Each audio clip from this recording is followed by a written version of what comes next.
What's up, dummies? Today we have a special video, 2 full hours of the craziest deaths ever. This is gonna be an insane compilation of the craziest ways that people have ever died. Try not to get scared. Can you go this whole video without getting scared? Let's see. On June 11th, 2016, deep fryer? in the city of Enid, Oklahoma, a 26-year-old woman was working the late shift at a small restaurant. It was a normal Saturday night. The dinner rush was over, and most customers had gone home. In the kitchen, the workers began their usual cleanup. One of the machines still running was the deep fryer. It had been used all day to cook fries, chicken, and... Bro, don't tell me this girl fell into a deep fryer, bro. This is where they cook the chicken and the fries and the onion rings and the freaking mozzarella sticks and the freaking tater tots. Other food.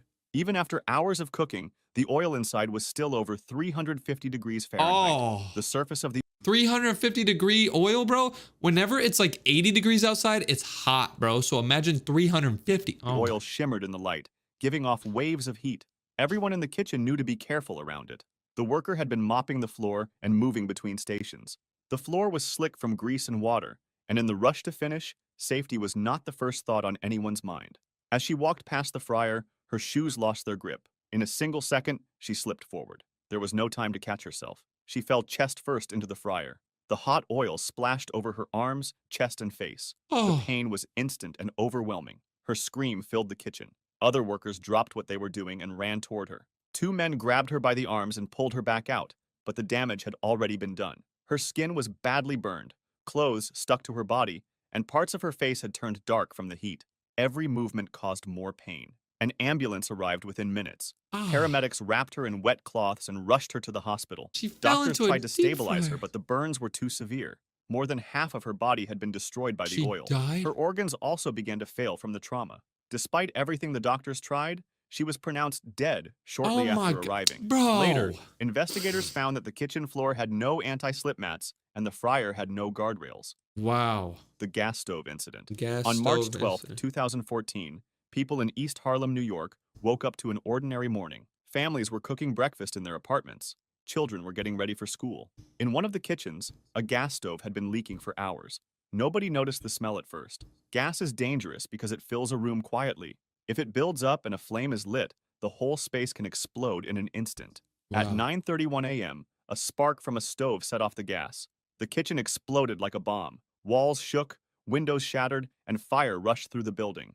Neighbors heard a roar and felt the ground move. Inside the apartment, there was no time to escape. The people closest to the kitchen died instantly from the blast. Others were trapped as the fire spread. The explosion was so strong it collapsed part of the 5-story building. Rescue workers rushed to the scene. Firefighters pulled survivors out of the rubble, but it was already too late for many. Bro, I got a gas stove, bro. My stove that I cook with every day is gas. Dude. Total, 8 people were killed and more than 70 were injured. Many of them were ordinary families who had just been cooking breakfast.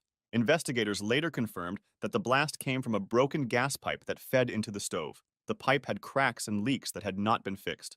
Residents had complained of smelling gas days before, but the danger was ignored. The disaster shocked New York City. Gas leaks had caused small fires before, but this was one of the deadliest kitchen explosions in the city's history.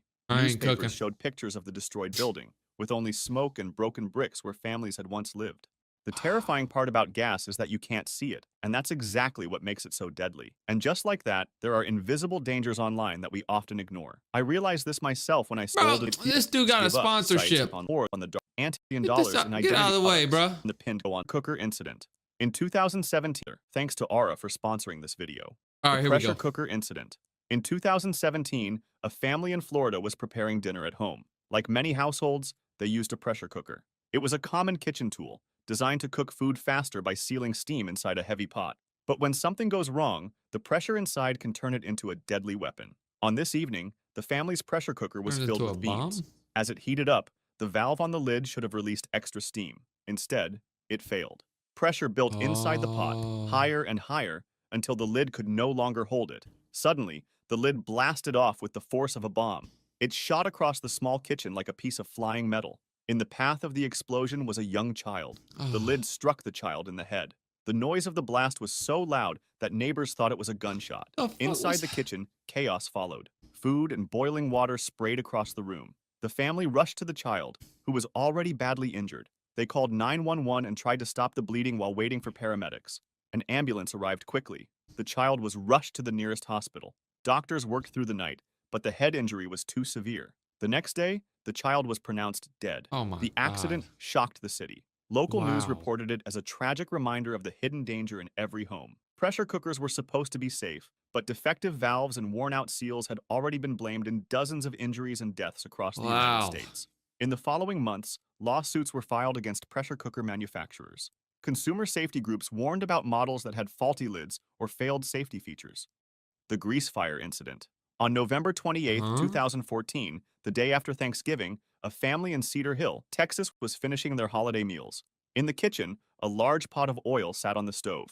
It was being heated for frying food, a common holiday tradition. Grease and cooking oil are among the most dangerous things in a kitchen. When oil becomes too hot, it doesn't just boil, it catches fire. That's exactly what happened in Cedar Hill.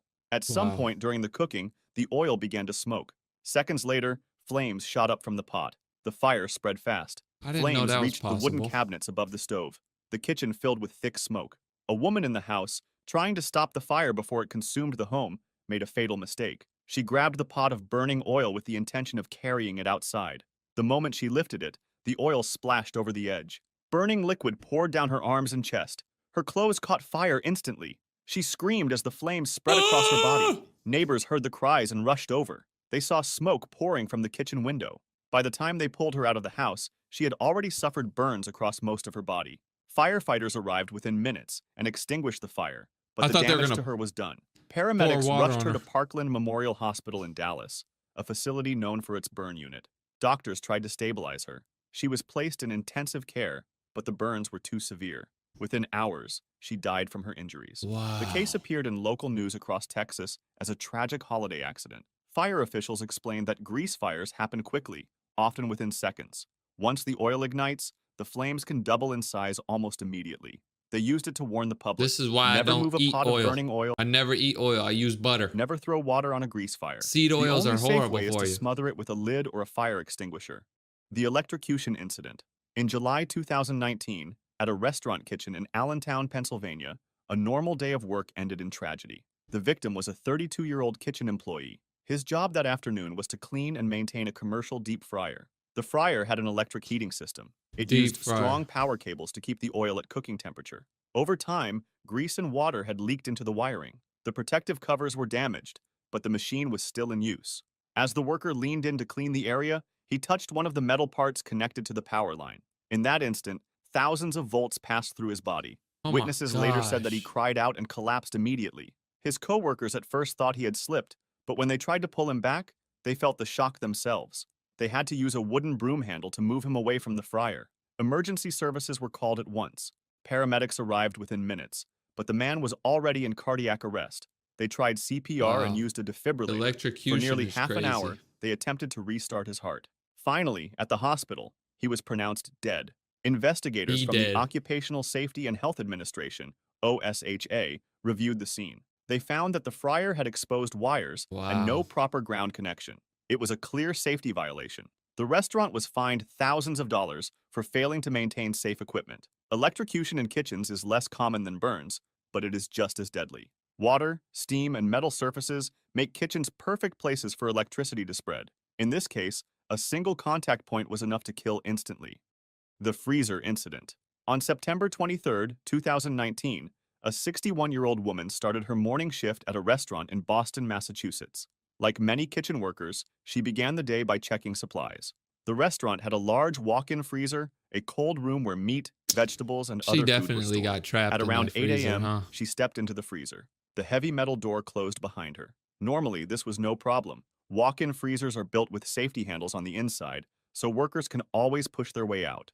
But on this day, the handle was broken. The freezer sealed shut. The woman was trapped. Inside, the temperature was set to below -10 degrees Fahrenheit. Oh, In she such dead. cold, the human body loses heat very quickly. She Within dead. minutes, fingers go numb. After half an hour, muscles weaken and thinking becomes slow. Hypothermia sets in, and the body begins to shut down. For hours, nobody noticed that she was missing. The kitchen was busy preparing for the day, and other staff members assumed she was working in another part of the restaurant. The freezer was in a back area, away from the noise and movement of the main kitchen. As time passed, the woman Wow. grew weaker. At some point, she collapsed near the door. With no way to call for help, there was nothing she could do. It was only later in the day, when coworkers went to look for her, that they discovered the truth. They opened the freezer and found her body on the floor, close to the door, as if she had been trying to escape. Paramedics were called immediately, but there was nothing they could do. She had died hours earlier from extreme cold. The Mixer Incident. On October 21st, 2001, in a small pizza shop in New Jersey, a normal evening shift turned into a tragedy. The restaurant was family-run, like thousands of others across America. In the back of the shop stood a large dough mixer. It looked like a household kitchen mixer, only much bigger, with a wide bowl and a heavy metal fork that spun inside. Don't tell me that somebody's gonna get stuck in there, or like somebody's hair gets stuck and then they get round, ring around. Oh, that'd be crazy. A 15-year-old boy was working in the kitchen. He had only recently arrived in the United States from Guatemala and had been on the job for a few weeks. His job was to help prepare dough and clean the machines. The dough mixer was powerful. It was designed to mix large amounts of flour and water at once. Everyone in the shop knew it was dangerous if not used carefully. The rules were clear. Never clean it while it was running. But the safety cover on this machine was broken, and training was poor. At some point during his shift, the boy opened the cover and reached inside to scrape out leftover dough. The mixer was still switched on. The rotating fork caught his arm and pulled him into the machine. His coworkers heard him scream and ran to help. They tried to switch the mixer off, but by the time it stopped, it was too late. The boy had suffered catastrophic injuries. Firefighters and paramedics were... Dude, imagine that scene. So a dough mixer is like really big. It's like as big as that. Imagine you get stuck in and it's like straight metal. So it starts bending your body. Oh, I bet he was just like... Oh, he was mixed up. When they arrived, they had to partially dismantle the machine with tools before they could free his body. Gosh. He was pronounced dead at the scene. Investigators from OSHA later reviewed the accident. They found multiple safety Bro, I like how there's still blood in the dough. Like, are they gonna serve that? Dude, that's insane. One of those big mixers. Like, imagine a small mixer. You ever seen somebody like making like brownies or something? You can like get your hair stuck in that. You know what I mean? Or your finger. Ow! But imagine like a mixer this big. It's probably like this big, right? Or like this big. He like was like cleaning it and it started spinning him and it just dude, he became into a ball, bro. His bones were broke.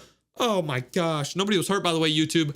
Failures. The safety guard on the mixer had not been working. The young worker had never received proper training. Oh my gosh. See, you gotta train your employees, bro. Oh my. And he should not have been operating such dangerous equipment in the first place. He was only 15 years old. The restaurant was fined, and the case was widely reported in New Jersey newspapers. Bro, be careful if y'all ever see a mixer. On April 15th, 1984, Tommy Cooper, a 63-year-old comedian, walked onto the stage at Her Majesty's Theatre in London. 12 million people were watching live from home on ITV. Cooper was Britain's favorite comedian, and he was known as the man who made magic tricks funny by getting them wrong. That evening, Cooper wore a red cloak as he prepared for his magic act. His assistant, Sandy Lawrence, helped him put on a red cloak. He thanked her. Little did he know that those would be his last words.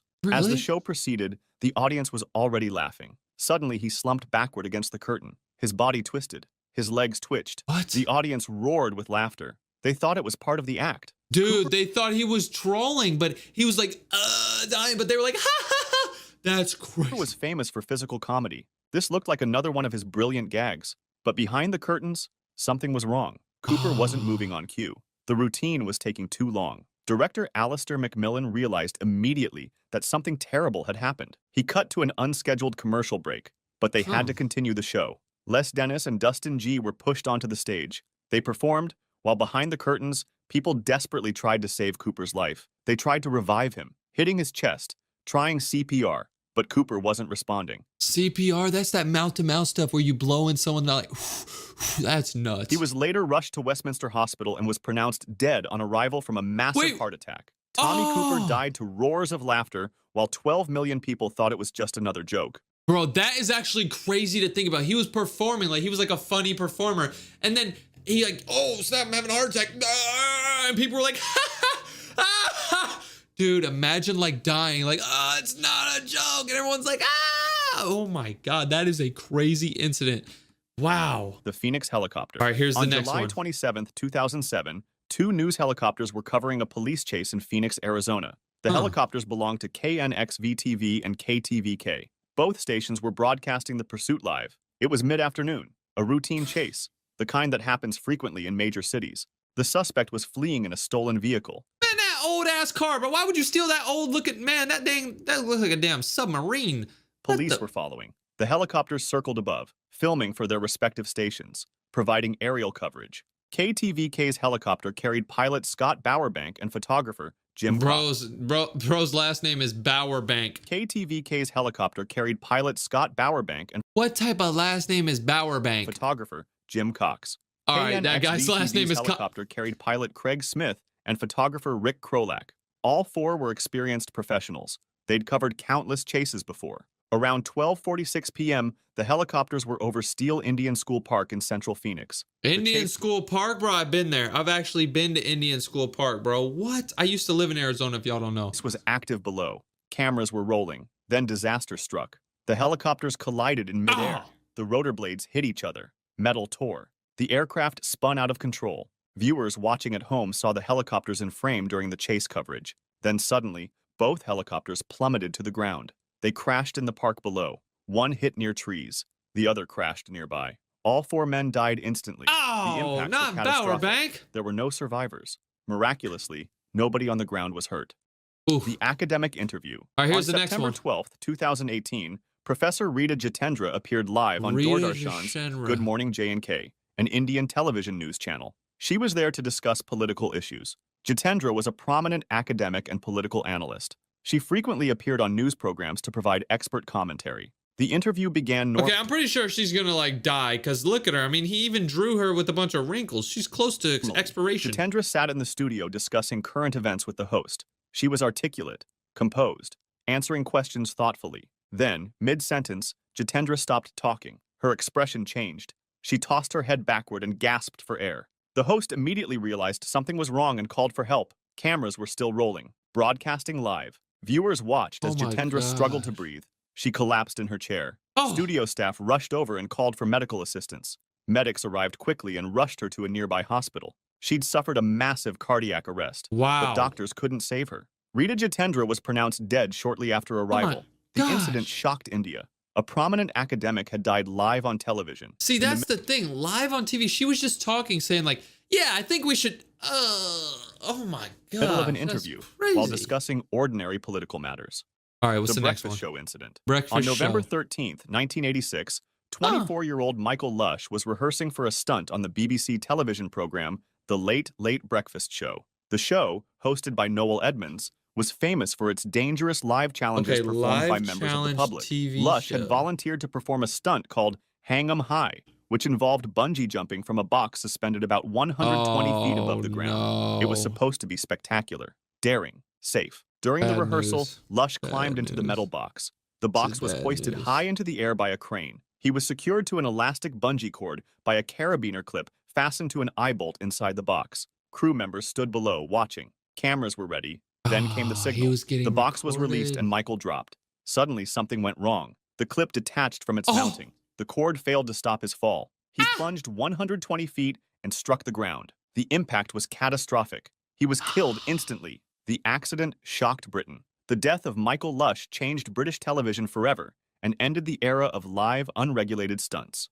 The sci-fi tragedy. Live on September TV. 20th, 1996, 27-year-old actor Kenneth Keith Stedman was filming an episode of the science fiction series Sliders near El Mirage Dry Lake, California. The crew was shooting a desert chase scene. Cameras rolled as Stedman drove a dune buggy across the barren expanse. It was a simple setup between takes. Then, out of nowhere, something went terribly wrong. The buggy hit uneven ground. It struck a hidden mound and flipped violently. The vehicle rolled over, throwing Stedman from the seat before crushing him underneath. Crew members screamed for help. Paramedics were called immediately, racing across the desert floor. But by the time they reached him, it was too late. Kenneth Keith Stedman was pronounced dead at a local hospital. The production was halted. The investigation confirmed it was a rollover accident. No explosions or pyrotechnics had occurred, just a tragic miscalculation. His death sent a jolt through Hollywood. It reminded everyone that even the simplest scene could turn fatal in an instant. The skiing disaster. On January 29, I'd never been skiing. Austrian ski champion Ulrike Meyer stood at the top of the Kandahar downhill course in Garmisch-Partenkirchen, Germany. What? Garmisch-Partenkirchen, Germany? Cameras were rolling for a live World Cup broadcast. Meyer was a 26-year-old, fearless and focused. She was a two-time This is in Super the G World champion. Cup? That day, she adjusted her goggles. Everywhere fell silent. Just as the signal sounded, she pushed off. Her speed built instantly, about 62 miles per hour. Wow, She that's sliced fast. through the course, every movement precise. But as she hit one of the fastest sections, something went wrong. Her ski caught an edge. In a split second, Meyer lost control. Initially, it was believed she struck a timing post, but later investigation concluded she likely broke her neck upon hitting the ground, not from a post impact. She then slammed into the safety netting with tremendous force. The sound was sickening. Rescuers rushed to her side. Medical teams tried to revive her, but Ulrika Meyer never regained consciousness. She was pronounced dead shortly Snap. after reaching the hospital in Murnau. The Live entire on crash World had Cup? unfolded on live television. The world of skiing was shattered. In the aftermath, officials redesigned courses, strengthened safety nets, and implemented stricter standards. Man, what the hell is a strengthened safety net gonna do? She slammed into the net going 100 miles per hour, bro. What? You gonna put a mattress on the other side so she just bounces off? Come But on, no bro. change could undo what the world had witnessed that day. A champion's final run, broadcast live She to was the millions. champion. The Challenger disaster. On January 28, 1986, the space shuttle Why do I feel like all these are happening in the 80s, bro? Why was this a time to die? Challenger was scheduled to launch from Kennedy Space Center in Florida. Orlando. It was the 25th shuttle mission. 7 astronauts were on board. The launch was special because one crew member was Krista McAuliffe, a teacher. She was the first civilian selected to go to space. Oh, don't tell me she was like, yay, I'm the first person, like first civilian ever to go to space with these guys. And then, Schools across America tuned in. Classrooms filled with students watching live. oh, she was a teacher, so her students were watching her go to space, like, yay. And I bet, oh no. Everyone was excited, inspired. Space exploration was coming to their classrooms. It was a cold morning. Temperatures had dropped to 36 degrees the night before. Engineers expressed concerns about O-rings in the solid rocket boosters. Cold weather could compromise the seals, but the decision was made to proceed with the launch. At 11:38 a.m., the countdown reached 0. The shuttle's engines ignited. Flames and smoke billowed. Challenger lifted off. It rose into the clear blue sky. Everything looked perfect. Students cheered in classrooms across the country. It was 73 seconds into the flight. Then, disaster struck. At approximately 11:39 a.m., Challenger exploded. Oh, A massive fireball erupted. For a moment, nobody understood what happened. The crowds at Kennedy Space Center stood in stunned silence. On television, commentators fell silent. The camera stayed on the smoke trail. I mean, yeah, what would you say, bro? It's just like, you're like, oh, wow, boom. 7 astronauts were dead. Commander Dick Oh. Scobie, pilot Michael J. Huh? Smith, mission specialists Judith Resnick, Ellison Onizuka, and Ronald McNair, payload specialist Rest Gregory in peace to Jarvis, all of them. and teacher Krista McAuliffe. All Rest in gone in peace. an instant. The spacecraft fell for 2 minutes and 45 seconds, crashing into the Atlantic Ocean at over 200 miles per hour. The investigation revealed the O-rings had failed, just as engineers feared. And like that, Oh, a moment of hope turned into a moment of horror that defined a generation. dude. The superhero wrestler. On May 23, What? 1999, wrestler Owen Hart was scheduled to perform at the WWF's Over the Edge pay-per-view event in WWF. Kansas City, Missouri. Hart was performing as his alter ego, the Blue Blazer, a superhero character. The entrance was supposed to be spectacular. Hart would be lowered from the rafters on a cable, descend into the ring. The crowd would love it. Hart was 34 years old, an experienced wrestler, but he'd expressed concerns about the stunt to friends. He didn't like heights. He thought the harness looked unsafe, but it was part of the show, part of the performance. Around 8 p.m., Hart was hoisted into the rafters of Kemper Arena. He was 78 feet above the ring. Wow. Over 16,000 people were in attendance. 78 feet The is plan really was for Hart to tall. descend partway, then pretend the cable malfunctioned. He was attached to a quick-release harness, the kind used for quick escapes, but it was the wrong equipment for this stunt. The release mechanism was too sensitive. As Hart was being moved into position, something went wrong. The quick-release mechanism triggered accidentally. The harness opened, causing Hart to fall. He plummeted 78 feet and fell straight down into the ring. His chest struck the top rope. Hart tumbled into the ring and lay motionless. The impact was destructive. At first, the crowd thought it was part of the act. Some laughed, others cheered. But EMTs rushed to the ring immediately. Whoa. They knew this wasn't planned. Hart wasn't moving or breathing. They began CPR. That was when the fans knew that something terrible had happened. The festive atmosphere turned to shocked silence. Hart was placed on a stretcher. He was rushed to Truman Medical Center, but his aorta had been severed. He died from internal bleeding. He was pronounced dead at 8:20 p.m. Man. The reality show. On November 27, 2019, That's actor recent. and model Godfrey Gao was filming the Chinese reality show Chase Me in Ningbo, Zhejiang Province. The show was a Huh? physically demanding competition. Contestants ran, chased each other, and completed challenges. Bro, this is like an adult version of Tag. Since when were they showing Tag on TV? It was exhausting work. They'd been filming since early in the day. Gao was 35 years old, a successful model and actor. He'd appeared in The Mortal Instruments, City of Bones. He was in excellent physical shape, athletic, healthy. Doesn't seem like it, bro. Where are the muscles Around 1 at, bro? a.m., after hours of filming, Gao was running a segment. He'd been going for hours. The production schedule was grueling. Participants got minimal rest between challenges. Suddenly, Gao slowed down. He put his hand to his head, looked unsteady. Then he collapsed, fell face first onto the floor. Oh. Cameras were still rolling. Other contestants. Look at the friggin' camera guy. He's like, oh, should I record this or not? Is this good footage? Other contestants rushed over. I mean, what do you At do in that first, situation? Some thought he was joking, but Gao wasn't moving. He wasn't responding. Production staff called for medical help. They tried to revive him, started CPR, but Gao remained unconscious. An ambulance was called, but it took time to arrive. He was rushed to the hospital, but he'd suffered sudden cardiac arrest. Despite efforts to save him, Gao was pronounced dead at 4 a.m. His death became a catalyst for change, a tragedy that exposed the dark side of reality television production, where the quest for dramatic content could literally cost lives. Morning news tragedy. Morning On August news. 26, 2015, reporter Allison Parker and cameraman Adam Ward were doing a routine morning live broadcast at Bridgewater Plaza near Smith Mountain Lake in Virginia. It was 6:45 a.m. Parker was interviewing Vicky Gardner about local tourism. The camera was live. People were watching at home over their morning coffee. Then suddenly, gunshots rang out. 8 rapid shots in rapid succession. Parker screamed and ran. The camera shook violently, fell, and the feed cut to black. Back in the studio, anchor Kimberly McBroom looked shocked, confused. She didn't know what had just happened. Neither did viewers. The shooter was Vester Lee Flanagan, a former WDBJ reporter who'd been fired from the station 2 years earlier. He'd harbored He's a resentment. hater. That morning, he'd approached the live broadcast with a gun. He shot Parker first, multiple times. She tried running but collapsed, then turned to Ward and shot him while filming. He also shot Vicky Gardner, who survived. After the attack, Flanagan fled and posted his own video to social media while driving. Some hours later, the police caught up with him. He took his own life during the chase.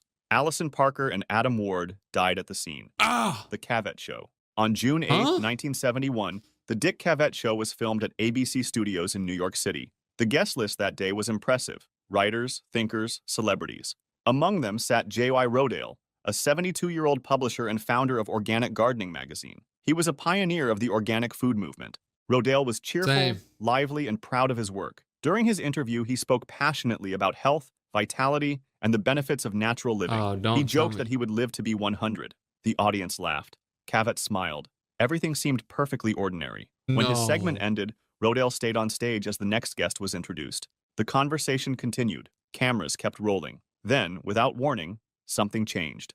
Rodale leaned back in his chair. His head dropped. He stopped breathing. For a moment, the audience thought he was joking, maybe a part of the show's dry humor. But Cavett noticed something was wrong. He turned and saw Rodale motionless and eyes closed.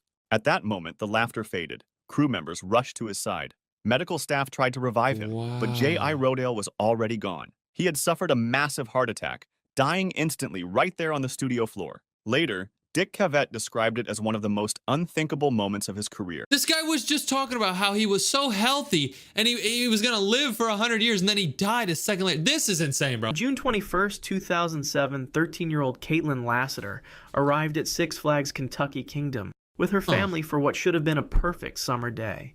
The Louisville Amusement Park was bustling with visitors eager to escape the heat on the various rides and attractions. Caitlin, an active middle school student from nearby Elizabethtown. Bro, I have a feeling she's gonna die, bro.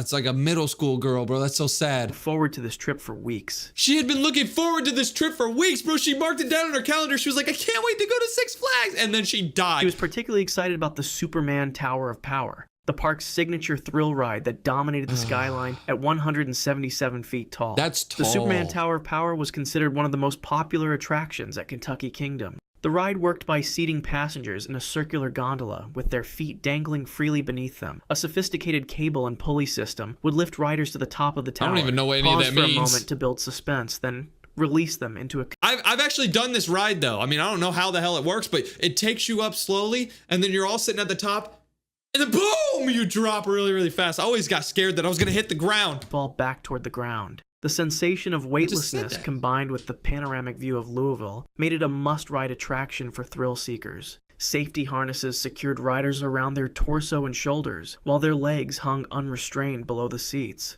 Caitlin joined the line with her family members, watching as previous groups of riders screamed with delight during their descent. The ride operators went through their routine safety checks, ensuring all harnesses were properly secured before initiating the lifting sequence. Everything appeared normal as Caitlin's group was loaded into the gondola seats. The massive tower stretched high above them, and she could feel the anticipation building as the ride began its slow ascent. Look, she looks so happy, bro. Look at her. She's so happy. Approximately 40 feet above the ground, something went catastrophically wrong. One of the main support cables suddenly snapped under tension, creating a whip-like effect as the severed cable lashed across the ride's gondola. The steel cable, moving at tremendous speed and force, struck multiple riders before they could react. In an instant, what had been a moment of anticipation turned into absolute horror. Caitlin bore the worst of the cable's impact. The severed steel wire struck her legs with such force that both feet were completely amputated above the ankles. The other riders in the gondola screamed in terror as they witnessed the unthinkable accident unfold. Blood immediately began flowing from Caitlin's severe injuries while she remained conscious and aware of what had happened to her. The ride operators, seeing the emergency situation, immediately halted the lifting mechanism and began emergency descent procedures. Park security and medical personnel rushed to the scene as soon as the gondola returned to ground level. Caitlin remained remarkably calm despite her traumatic injuries, even asking about her severed feet. Where are my feet? Dude, so this cable broke. It was like a metal cable. It broke, snapped, chopped her feet off. And then she got lowered down. She's like, oh, where are my feet at? Her parents are probably sitting there watching. You know, how parents go to the amusement park with their kids and then they let the kid go on the ride and they just watch their kid. Dude, oh my. Medical technicians quickly applied tourniquets and began life-saving treatment while preparing her for immediate transport to University Hospital. The other passengers, though physically unharmed, were deeply traumatized by witnessing such a horrific accident. The Superman Tower of Power was immediately shut down pending a full investigation. Caitlin survived her injuries, but faced a lifetime of challenges adapting to her permanent disability. The accident led to industry-wide reviews of cable inspection procedure. That's annoying, bro. Now she's paralyzed, dude. Six Flags ultimately settled with the family for an undisclosed amount, while the probably like $10 million, bro. They're probably rich. Ride was permanently removed. They probably got her the nicest wheelchair ever. A hot rod, hot pink wheelchair with boosters. The park. The incident became a watershed moment for amusement park safety standards across the entire industry.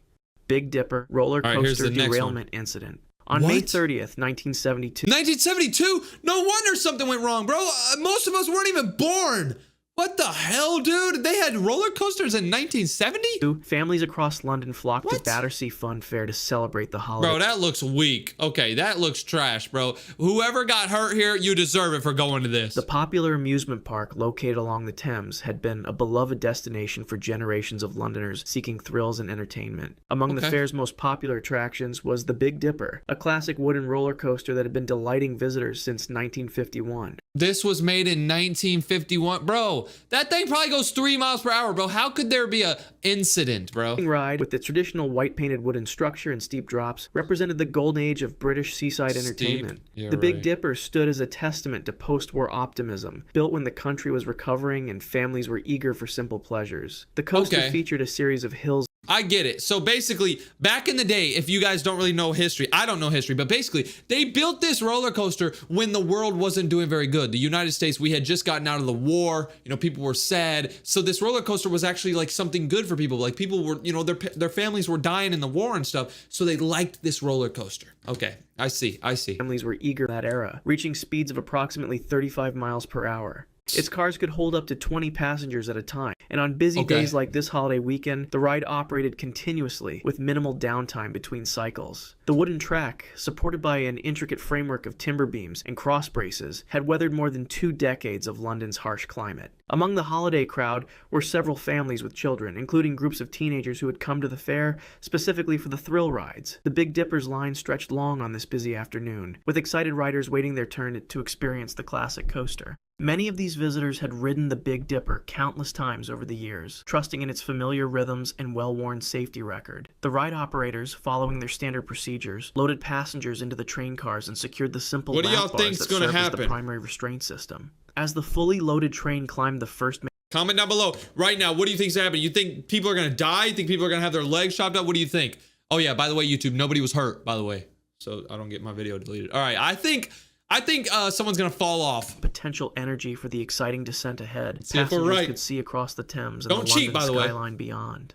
The mechanical chain lift carried them steadily upward with its characteristic clicking sound. Everything seemed perfectly normal as the train crested the first hill and began picking up speed on the downward slope. The familiar sensations of acceleration and mild airtime brought squeals of delight from the passengers. Then, as the train approached a banked curve at high speed, catastrophic structural failure occurred. A critical section of the wooden track structure collapsed without warning, unable to support the dynamic forces of the speeding train. The lead cars immediately derailed, leaving the track entirely and plummeting toward the ground below. Passengers were thrown from their seats as the cars tumbled and crashed into the support structure beneath the track. The wooden framework, never designed to catch falling train cars, splintered and collapsed under the impact. Five people died instantly from the devastating crash, while 13 others sustained serious injuries ranging from broken bones to severe trauma. The screams of the injured and terrified witnesses filled the air as park staff and visitors rushed to help. Emergency services arrived quickly, but the tangled wreckage of wooden beams, twisted metal, and overturned train cars made rescue efforts extremely difficult. Some victims remained trapped beneath the debris for hours, while rescue workers carefully dismantled the collapsed structure. The investigation that followed revealed that structural fatigue and inadequate maintenance had compromised the ride's safety. I didn't think 5 people. Oh, nobody was hurt, YouTube. Had deteriorated over the years, weakened by weather exposure and the constant stress of train operations. Following this tragedy, the Big Dipper was permanently removed and Battersea Fun Fair never reopened. The incident led to comprehensive safety reforms throughout the British amusement industry, establishing new standards for ride inspection and maintenance that continue to protect visitors today. Wow. Verrückt water slide. Can you imagine, like, you're on a roller coaster, you're like, oh, and then it just goes off the track. Oh my God, dude. Incident. On August 7th, 2016. 2016, so this is more recent. 10-year-old Caleb Schwab arrived at Schlitterbahn Water Park in Kansas City with his family for what should have been a fun-filled summer day. Caleb was the son of Scott Schwab, a Kansas state legislator, and like many children his age, he was drawn to the park's most famous attraction. Towering above the water park at 168 feet and 7 inches tall, stood Verrückt, officially recognized as the world's tallest water slide. The German word verrückt means insane, a name that proved to be tragically prophetic. Verrückt had opened just 2 years earlier amid great fanfare and media attention. The massive slide featured a unique multi-person raft system where 3 riders would be secured together in a specially designed inflatable raft. The ride began with a steep 17-story drop, followed by a second hill that created a moment of weightlessness before the final descent into a splash pool. The slide's designers had incorporated overhead safety netting along portions of the ride to prevent rafts from becoming airborne, a safety feature that acknowledged the extreme forces generated by the attraction. The ride's operation depended on precise weight distribution among the 3 passengers. Safety guidelines specified that the combined weight of all riders should fall within a specific range to ensure the raft maintained proper contact. Okay, yeah. So if basically I'm kind of seeing what he's saying here, even though I'm pretty dumb, but I'm kind of picking it up. Basically, there should be 3 people in the raft at all time, but I have a feeling that this kid would be on this ride by himself. I think the operator messed up. But there should be 3 people because when it goes down and then it comes back up, it should be heavy enough to fall back down. But I have a feeling this kid's gonna go fly in the air. Surface throughout the journey. However, these weight requirements were often loosely enforced during busy periods, and park staff frequently allowed combinations of riders that fell outside the recommended parameters. On this particular day, the park was crowded with families enjoying the summer heat relief that the water attractions provided.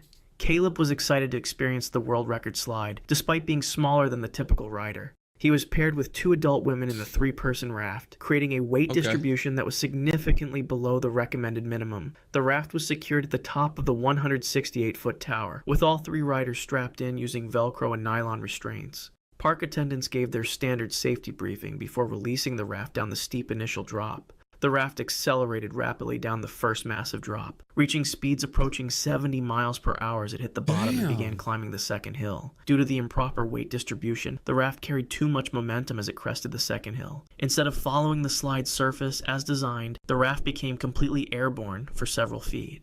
The lightweight raft, with insufficient weight to keep it grounded, flew upward toward the overhead safety netting that was meant to protect riders from exactly this scenario. Caleb, seated in the front of the raft, struck the metal supports of the overhead netting with devastating force. The impact caused fatal head and neck injuries, while the 2 adult passengers suffered serious but non-fatal injuries as the raft crashed back down onto the slide surface. Park staff immediately initiated emergency procedures, but Caleb's injuries were beyond any medical intervention. The other riders were rushed to nearby hospitals for treatment of their injuries. Verrückt was immediately and permanently closed following the accident.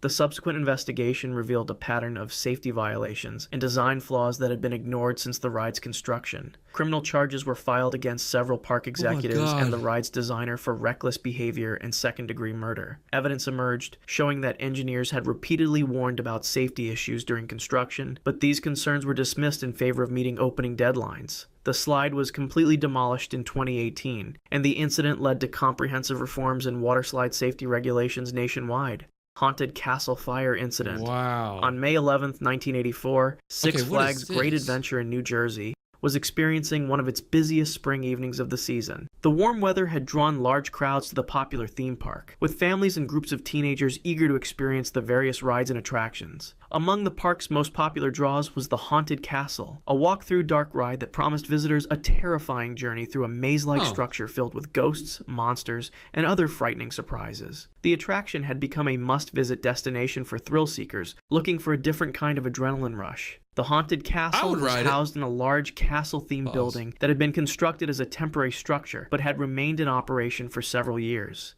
Inside, visitors would navigate through a series of narrow corridors, dark rooms, and tight passages while costumed actors and mechanical effects provided scares along the way. The building's interior was decorated with foam padding, fabric hangings, and various props designed to create an authentically spooky atmosphere. These decorative materials, while effective for creating the desired ambiance, were highly flammable and had never been treated with fire-resistant chemicals. 8 teenagers, including a group of friends from nearby towns, had decided to experience the haunted castle together that evening. They were typical of the attraction's target demographic, young people seeking thrills and the social bonding that comes from shared scary experiences. The group purchased their tickets and joined the line outside the castle's entrance, joking nervously about what they might encounter inside. None of them could have imagined that this routine visit to a popular theme park attraction would end in tragedy. The building's design created several inherent safety hazards that would prove fatal. The maze-like layout included numerous dead ends and confusing pathways intended to disorient visitors as part of the entertainment experience. However, this same design made emergency evacuation extremely difficult, as there were very limited exit routes and no clear sight lines of safety. The building lacked a sprinkler system, smoke detection equipment, and adequate emergency lighting that would have been required in permanent structures housing public attractions. Shortly after 6:30 p.m., a small fire began in one of the foam-padded walls deep within the attraction.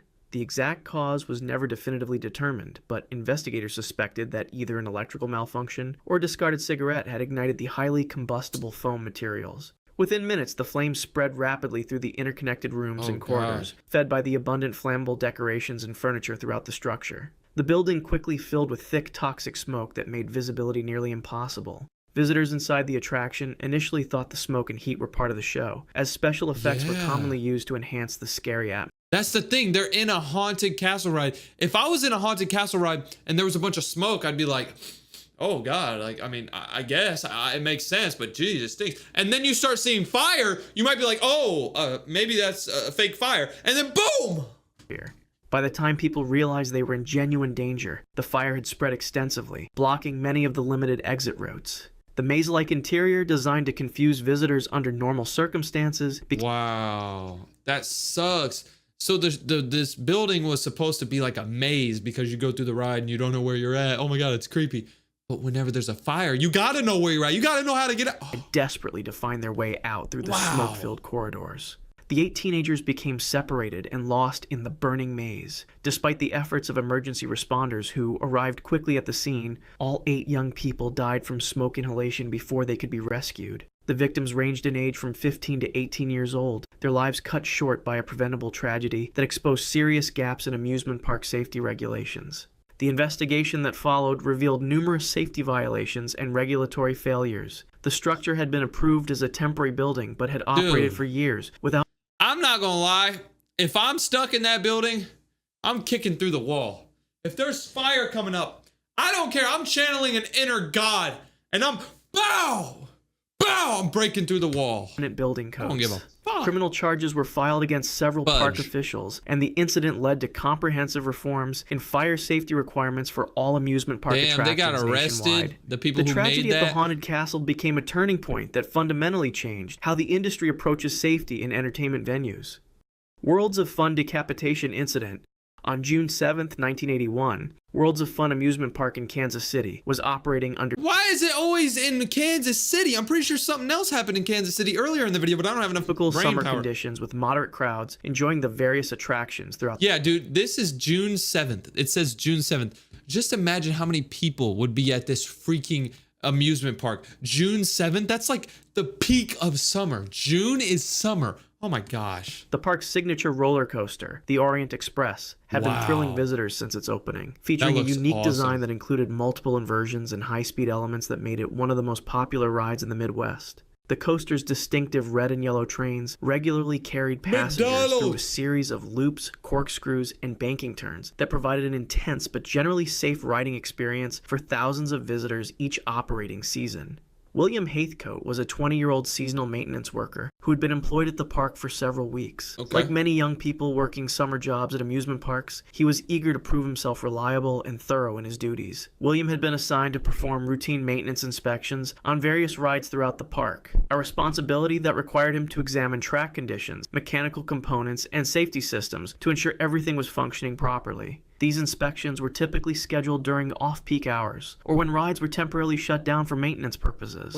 On this particular afternoon, William was conducting what should have been a routine inspection of the Orient Express roller coaster. The standard protocol required that all ride operations cease completely before any maintenance personnel entered the restricted areas around the track. Multiple safety procedures were in place to prevent exactly the type of accident that was about to occur, including communication systems between ride operators and maintenance staff, physical lockout procedures for... I know what's going to happen. He's going to be checking the ride, making sure it's working, and then somebody's going to come down and kill him. Controls and clearly marked boundaries that separated operational areas from maintenance zones. The Orient Express continued to operate normally, with trains full of passengers completing their circuits through the various inversions and high-speed sections of the track. The ride operators in the control booth maintained their standard monitoring procedures, watching for any irregularities in the ride's operation while managing the loading and dispatching of successive trains. What was he The mechanical doing? systems functioned exactly as designed, with block zones and safety sensors ensuring that trains maintained proper spacing and operated within safe parameters. Something went catastrophically wrong with the communication and safety protocols that should have prevented any maintenance worker from entering a restricted area while the ride remained operational.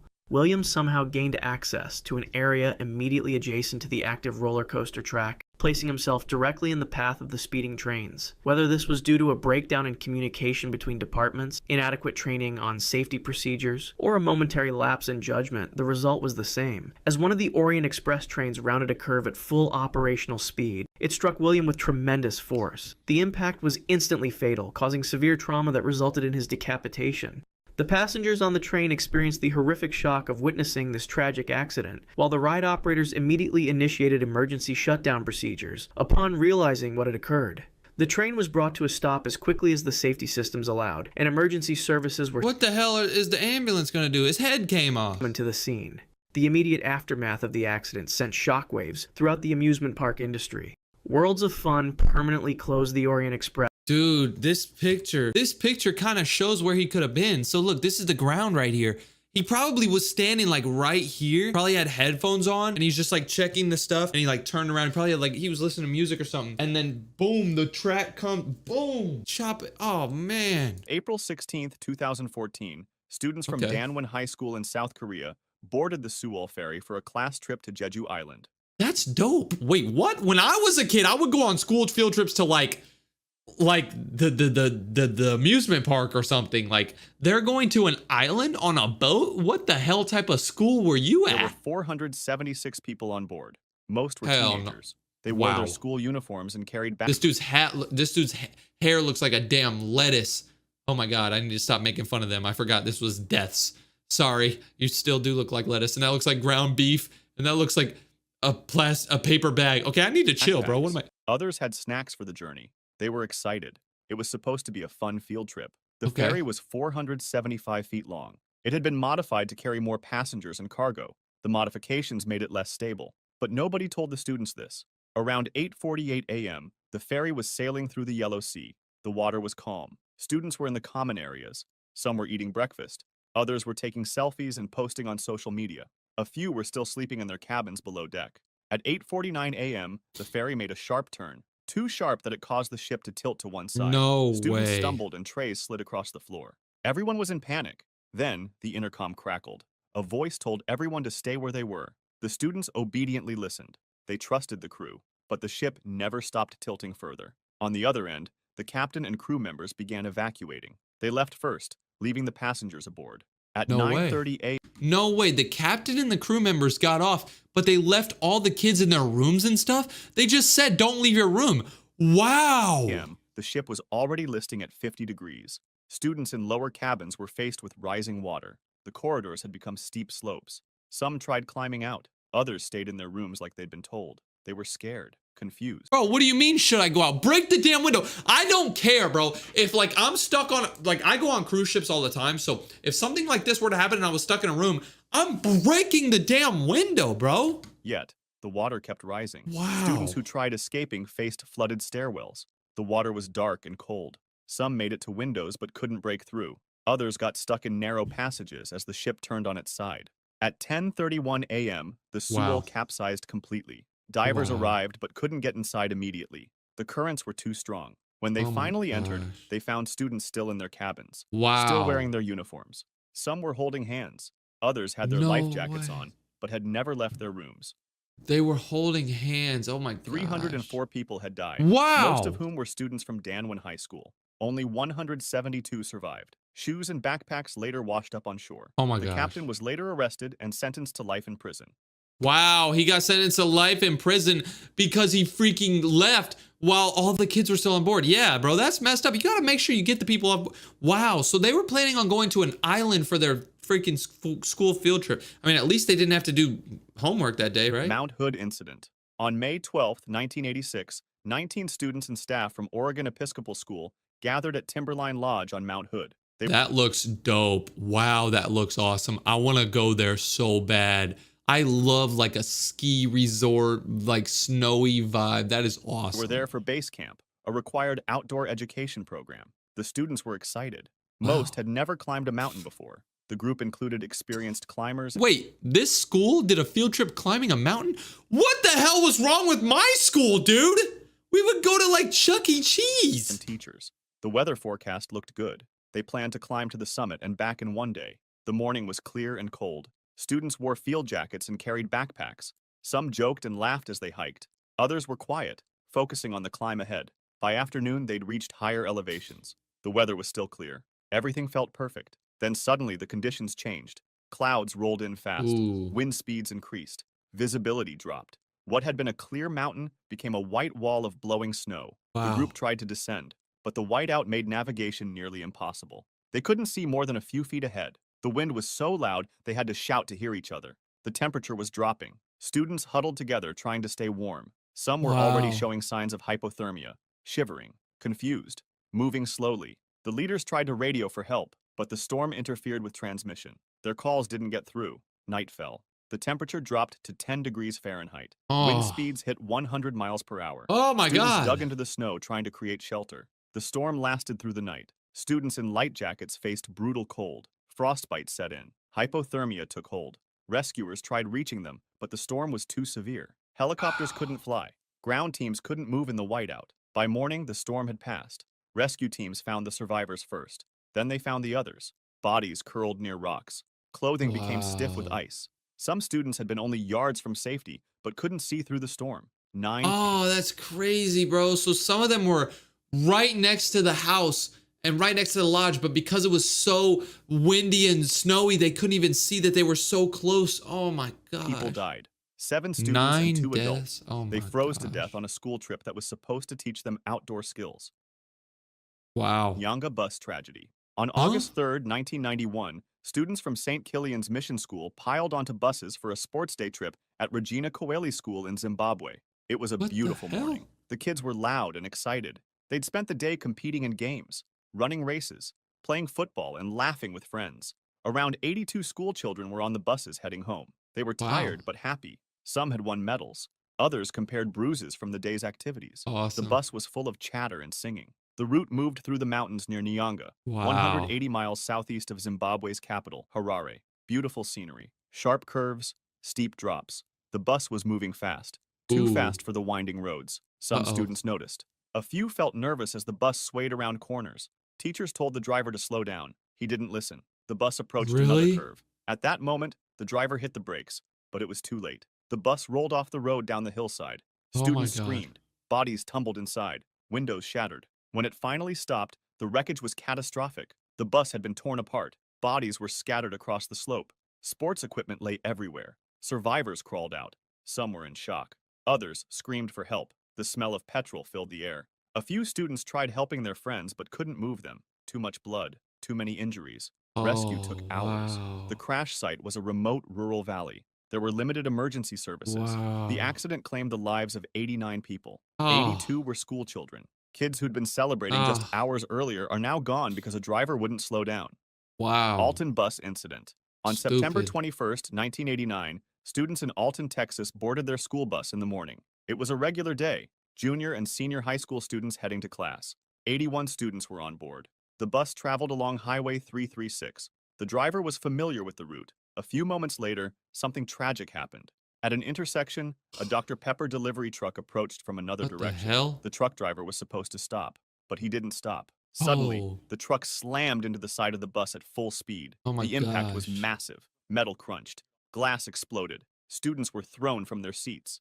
The bus veered off the road. It plunged into a water-filled caliche pit and began sinking immediately. Students were disoriented from the crash. They tried finding exits, but they couldn't find any because bodies were pressed together, blocking the exits. Within minutes, the water was already over their heads. The students held their breath. They tried swimming Hell toward the no. windows, but many couldn't break through. Others got trapped by seat frames and metal debris. Some students near the exits made it out. They surfaced gasping and watched in horror as the bus sank deeper. Rescuers arrived and dove into the murky water. They pulled students out one by one. Oh my Some were gosh. conscious. Most weren't.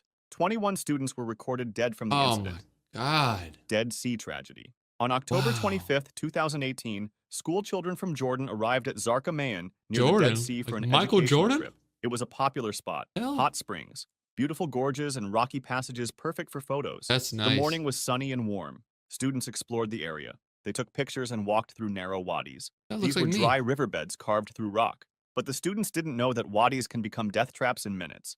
Around midday, students were posing for group photos in a narrow gorge. Teachers supervised. Everyone was relaxed, happy. Then someone heard a noise, What's a gonna sound happen? like distant thunder. Within minutes, it grew louder. Then a wall of brown water came roaring through the gorge. It was a flash flood moving at incredible speed. It was 6 feet high, carrying Wow. debris, rocks, branches, everything in its path. Students screamed and tried running, but there was nowhere to go. Oh my The gorge gosh. walls were too steep. The water was too fast. It hit them like a truck. They were swept off their feet.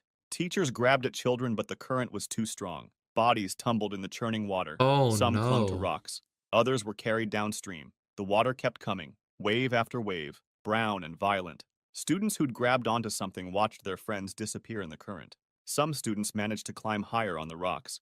Others weren't fast enough. The flood swept them into wider channels, bashed them against boulders, Oh my pulled them gosh. under. Rescue teams arrived, but the flood was still raging. They couldn't reach everyone. They watched helplessly as students were carried away. Parents arrived at the scene. The sounds of mothers crying mixed with rushing water. When the flood finally subsided, rescuers Ah. found bodies scattered along the wadi. Some were miles from where they started. Others were buried in mud and debris. 21 people died. Most were school children, killed by water that 21. came from storms they never saw. A sunny day turned into a nightmare in seconds. Wow. Nature is Parktown Boys crazy. tragedy. On January Like nature, you just never know when the weather could go bad. In that first story or the second story, they were hiking and it was supposed to be sunny out and then it just became snowy really quick. Weather can change instantly. You got to be 15th, prepared. 2020, grade 8 students 2020. from Parktown Boys High School in South Africa arrived at Nayati Bush and Riverbreak Lodge for orientation camp. It was supposed to build teamwork and help new students bond. The camp was near the Crocodile River. One of the activities required students to build rafts and cross the river. The students were excited. It felt adventurous, like something from a movie, until it became something else. 13-year-old Enoch Mpianzi was among them. He helped build a raft with his group. They tied logs together and tested the ropes. Teachers and camp staff supervised them. The river looked calm. Brown water moved slowly. Students didn't know the current was stronger than it appeared. The groups pushed their rafts into the water. Some rafts were more stable than others. Enoch's raft looked wobbly, but they launched anyway. The raft made it a few meters from shore. Then it started tipping. Students tried balancing, but the raft flipped. At that moment, they fell into the brown water. Most of them surfaced quickly, grabbed onto logs and started swimming. Teachers on the bank shouted instructions, but Enoch didn't surface. Students looked around for him, called his name. Nothing. The water was too dark to see below the surface. They started searching. Students on the bank watched in growing panic. Where was Enoch? Rescue efforts began, but they were slow. The camp didn't have proper emergency procedures. No lifeguards, no immediate rescue equipment. Minutes passed, then an hour. Other students were pulled from the water, but not Enoch. His classmates stood on the bank wrapped in towels, shivering, crying. They just watched their friend disappear. The next day, his body was found. Downstream, he drowned. He wasn't wearing a life jacket. Kerala bus incident. On October 5th, 2022, students from Kerala, India boarded a private tourist bus for a school outing. It was late evening. Most students were tired from the day's activities. Some slept in their seats. Others talked quietly. The bus traveled along a highway heading home. The driver was going fast, much faster than safe. He was trying to overtake another vehicle. Ahead was a state transport bus, but the driver didn't see it until it was too late. He slammed on the brakes. The bus skidded, but the speed was too high. The tourist bus crashed into the state bus at high speed. The impact was catastrophic. The front of the bus crumpled. Students were thrown forward and the bus rolled onto its side. Inside was chaos. Students who'd been sleeping woke up to pain and screaming. Others couldn't move. They were trapped by twisted metal and overturned seats. Those who could move tried helping others, but some students weren't responding. Blood covered the floor. The smell of fuel filled the air. Emergency services arrived. They cut through metal to reach trapped students, pulled bodies from the wreckage. Some students were conscious. Others weren't breathing. Parents rushed to hospitals. Corridors filled with crying families. Doctors worked on student after student. Some survived with injuries. Others didn't make it. Eventually, 9 people died, 5 of whom were students. Gosh, bro. Wasan Gishu incident. On October 28th, 2023, 2023? primary school pupils from Arap Moi Primary School in Kenya arrived at a man-made dam in Uasin Gishu County for a school outing. It was supposed to be an educational trip in preparation for an examination. The children were young and excited. The dam was a popular local spot, perfect for small boat rides and nature lessons. The teachers had organized canoe trips across the water. The children gathered at the water's edge. They wore their school uniforms. Some carried lunches their parents had packed. They talked excitedly about getting in the boats. Most had never been in a canoe before. The boats were small and made with simple wooden craft and rafts. They climbed in groups, too many in each boat. The teachers tried organizing them, but the children were eager. They pushed off from shore. The boats sat low in the water, overloaded, but they didn't notice. They were laughing, splashing water at each other. As they moved slowly across the dam, one of the boats started tipping. The children shifted their weight trying to balance, but there were too many bodies on one side. The boat tilted further, and water started pouring over the edge. The children screamed. Some tried jumping to the other side, but that made it worse. At 5 p.m., the boat flipped completely. They all fell into the water. Most couldn't swim. They tried grabbing onto the overturned boat, but their hands kept slipping. Nobody was wearing life jackets. Teachers on shore started shouting. Other boats tried turning back, but they were too far away. The pupils in the water were sinking fast. Small arms reaching up, faces disappearing under the surface. The water wasn't deep, but panic made them forget to stand. They inhaled water, choked and drowned. Teachers ran into the water trying to reach them, but by the time they got there, several children had already sunk. The surface was eerily calm, just ripples where they had been moments before. Rescuers pulled the children from the water. Some were still conscious, coughing up water. Others were limp. The pupils were wrapped in blankets and sat crying, watching their friends being carried away. In the end, 5 pupils died. They had drowned in a school outing that should have been fun. Lake Timiskaming incident. On June 11, 1978, 27 students from 1978. St. John's School in Toronto set out on a canoeing expedition. The boys were between 12 and 13 years old. It was part of the school's mandatory outdoor education program, a character-building wilderness trip on Lake Timiskaming, about 217 Tim is miles north of coming. Ottawa. 4 teachers and staff went with them for supervision. They'd done this trip before. It was tradition. The boys paddled in groups. Multiple canoes spread across the lake. The water was calm at first. The boys were in good spirits. Some sang songs. Others competed to see who could paddle fastest. They were miles from shore when the weather suddenly changed.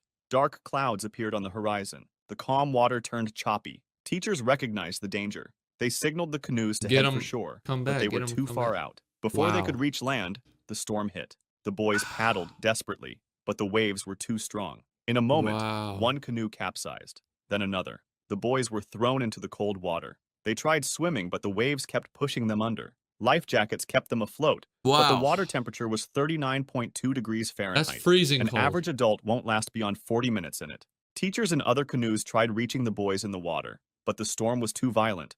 Their own canoes were taking on water. Oh my Some gosh. started capsizing too. The storm lasted for hours.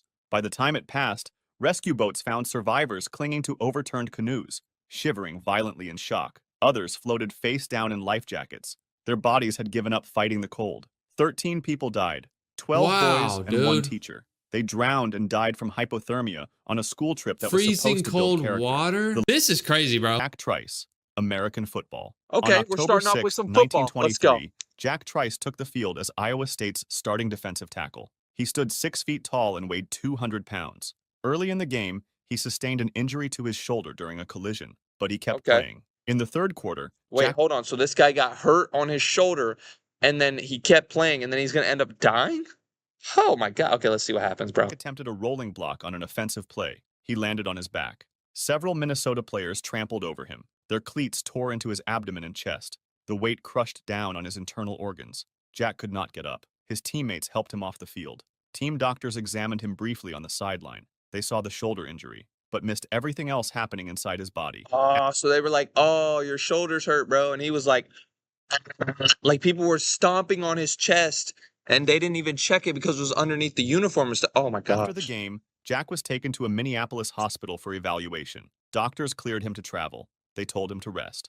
The team boarded the train back to Ames that evening. Jack lay on a makeshift straw mattress in a railroad car. The train rocked and swayed through the night. Nobody realized he was dying. The overnight journey was rough. Trice began having trouble breathing. When the train arrived in Ames on Sunday at 1 a.m., he was immediately taken to the campus hospital. His condition worsened throughout the day. Doctors discovered his injuries were far more severe than initially thought. His collarbone was broken. His abdomen and intestines were so severely damaged that surgery was too dangerous to attempt. Bro, how did the first doctors not notice this? They said they took him to a hospital after the first game or whatever. How did they not notice this, bro? I mean, he did say this was like 1920, so they didn't even have like medicine back then, I'm pretty sure. Internal bleeding was spreading through his body. On Monday afternoon, October 8, 1923, around 3 o'clock, Jack Trice died from internal bleeding due to Wow. severe abdominal injuries. So because a bunch of people tackled him and stepped on his stomach, he died? Lane Frost, bull riding. All right, here's On the July bull riding. 30th, 1989, Bull riding is dangerous because the bulls, they got long horns, right? And like they try to get you off.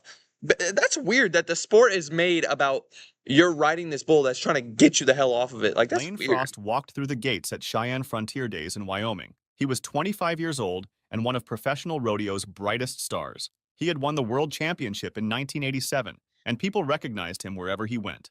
That afternoon, the draw assigned him a bull named Taken Care of Business. The bull had a reputation among riders. Big, strong. That's pretty funny. The bull's name is taking care of business, and I think this bull's going to end up killing him. So I guess it did take care of business. Unpredictable. But Frost had ridden tougher bulls before. Behind the chutes, Frost prepared his equipment. He wrapped his hand in rosin. He adjusted his rope while other cowboys wished him luck. The crowd noise grew louder as his ride approached. The gate opened and Taken Care of Business exploded into the arena. The bull bucked and spun. Frost's body moved with the bull's rhythm. Riders need to last 8 seconds on the bull. The clock ticked down and the Okay, buzzer that's the sounded. rule. Frost had made a successful 85-point ride. He dismounted and landed How the hell does he get 85 points, bro? I don't understand this bull riding. If you guys do bull riding, unsubscribe because y'all are weird. on his feet in the dirt. The ride was over. The bullfighters were moving in to distract the animal. That was when something unexpected happened. taken care of business turned back toward Frost. Normally, bulls are expected to run away after a dismount, but this one came back. It He lowered was its head mad. and drove its horn forward. The horn struck Frost in the back with tremendous force. It penetrated his body and tore through his internal organs. Oh, dude. Oh, imagine a bull's horn just going right through your body. Oh, dude. He was like celebrating, like, 5 points. Impact lifted him off his feet. Y'all like those sound effects? You guys know I'm not really good at editing, so I got to do my own sound effects. Like, what if I watch this? And threw him forward into the mud. That was stupid. Bullfighters rushed between You can Frost comment and tell me that was a stupid sound effect. You can admit it. It's okay. and the bull. They waved their arms and shouted to draw the animal away. Medical personnel ran into Didn't the do arena. anything. Frost lay face down in the dirt. He was not moving. The paramedics turned him over, but his face was covered in mud. He was not breathing. Lane Frost was rushed to the hospital, but was Wow. pronounced dead shortly after arrival. Wow. The horn had caused massive internal hemorrhaging. Philip Hughes, cricket. On Cricket. November All right, we're gonna see what this is. Wait, 25th, 2014, November 25th? That's literally my birthday, bro. Oh my God. Maybe this is a sign that I need to be more respectful to cricket. Let's see what this game is. I thought cricket was like a bug. Philip Hughes arrived at Sydney Cricket Ground for a domestic Sheffield Shield match. Hughes was 25 years old when he played for South Australia against New South Wales. He was also a member of Australia's national team. This was supposed to be routine, I've been to Australia just another before. domestic match. A few It's moments awesome. later, the New South Wales bowler Sean I heard that in Australia they banned social media for people under 16 years old. I saw that. I was at the gym. I was walking on the treadmill at the gym, and I saw the TV said like, "Oh, Australia banned social media." Dude, is that legit? Let me know. Abbott began his run-up. He released the ball. It was a bouncer designed to rise toward the batsman's chest and head area. This Hughes is like read the delivery and baseball. decided to play a pull shot. He tried to hit the ball to the leg side, but he misjudged the bounce slightly. Instead of the ball arriving at chest height where he expected it, the ball rose higher. The ball struck the left side of Don't Hughes's tell me he died by a ball in his throat. It's not funny, but neck just below his helmet, rupturing his vertebral artery. The spot was unprotected. It was at the base of his skull, where the neck connects to the head. Hughes Oh. collapsed immediately. The ball had struck him in what medical experts call a kill zone. Paramedics worked on What? Hughes at the scene, but his brain was bleeding. He was later transported to St. Vincent's Hospital in nearby Darlinghurst. Surgeons operated to relieve pressure on his brain, but the bleeding would not stop. He died on November 27th, 2 days after Wow. being struck and 3 days before his 26th birthday. Oh my Hank God. Gathers, basketball. Basketball. All right, let's see basketball death. Dude, this is going to be sad. On March 4th, 1990, Hank Gathers jogged onto the court at Gersten Pavilion in Los Angeles. Loyola Marymount was hosting Portland in a West Coast Conference tournament game. The crowd was loud.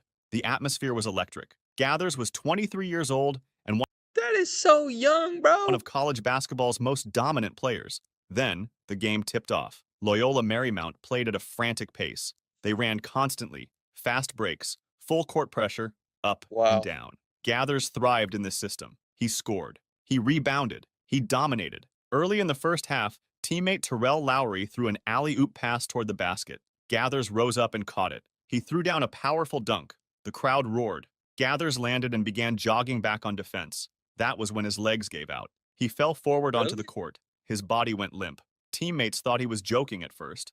Gathers sometimes clowned around. But Why this would time, he, bro? It's in the middle of a basketball game. Why would he just fall face first onto the ground, then be like, nice? Like, bro, maybe if there was like a timeout and you guys were winning by 60 points, or what one was different. He was not moving. Coaches ran onto the court. Medical staff rushed over. But Gathers had become unconscious. They began Really? CPR immediately before paramedics arrived Did he and hit took his over. head on the ground? Paramedics worked to revive him before transporting him to Marina del Rey Hospital, where he was pronounced dead less than an hour later. What? The cause was hypertrophic cardiomyopathy. Huh? His heart muscle had grown abnormally thick. The condition restricted blood flow and caused fatal arrhythmia. The game was never finished. Ayrton Senna, Formula One. On May 1st, Okay, this 1994, is a race Ayrton car. Senna climbed into his Williams-Renault FW16. This might be a crazy story, dude. Like, dude, these race car and NASCAR things, bro. I've heard of people who died in NASCAR, like Dale Earnhardt. Dude, like these driving sports are dangerous because they're going so for the fast. San Marino Grand Prix at Imola, Italy. He was 34 years Imola, old and a Italy. three-time Formula One world champion. Damn, Siena was 3 considered one of the championships. greatest drivers in racing history. The weekend had already been marred by tragedy. On Friday, driver Rubens Barrichello crashed heavily during practice. On Saturday, Austrian driver Roland Ratzenberger died after a crash during qualifying. Wait, Senna was what? deeply affected by Ratzenberger's death. He visited the crash site that evening and spoke with race officials about safety. He questioned whether racing should continue, but the decision Yeah, okay. On Friday, somebody crashed really bad and they sent to the hospital. On Saturday, somebody crashed and died. So they're doing another race on Sunday, bro? Cancel it. was made. The Grand Prix would proceed. Oh my Then came the race gosh. day with a heavy atmosphere. The start was chaotic. Multiple crashes on the first lap brought out the safety car. When racing resumed on lap 5, Senna led the field. On lap 7, he approached the Tamburello corner at approximately 192 miles per hour. But something Damn. doesn't feel right. Senna's car failed to turn. It continued straight off the track. He tried to brake. The car slowed to approximately 135 miles Oh, per he's hour done. before striking a concrete wall. The impact was He's violent. done. The car's right front wheel and suspension were torn off. One end of the suspension penetrated the cockpit and struck Senna in the helmet with devastating force. The race was Oh. stopped immediately. Medical personnel extracted Senna from the wreckage, but he was already unconscious and not breathing on his own. A medical helicopter transported him to Maggiore Hospital in He's Bologna. done. Doctors Wait, what? Oh, okay, I'm not laughing at him. breathing on his own. Did I A hear medical that right? helicopter transported him to Maggiore Hospital in Bologna. Bro, he got transported to a hospital in Bologna.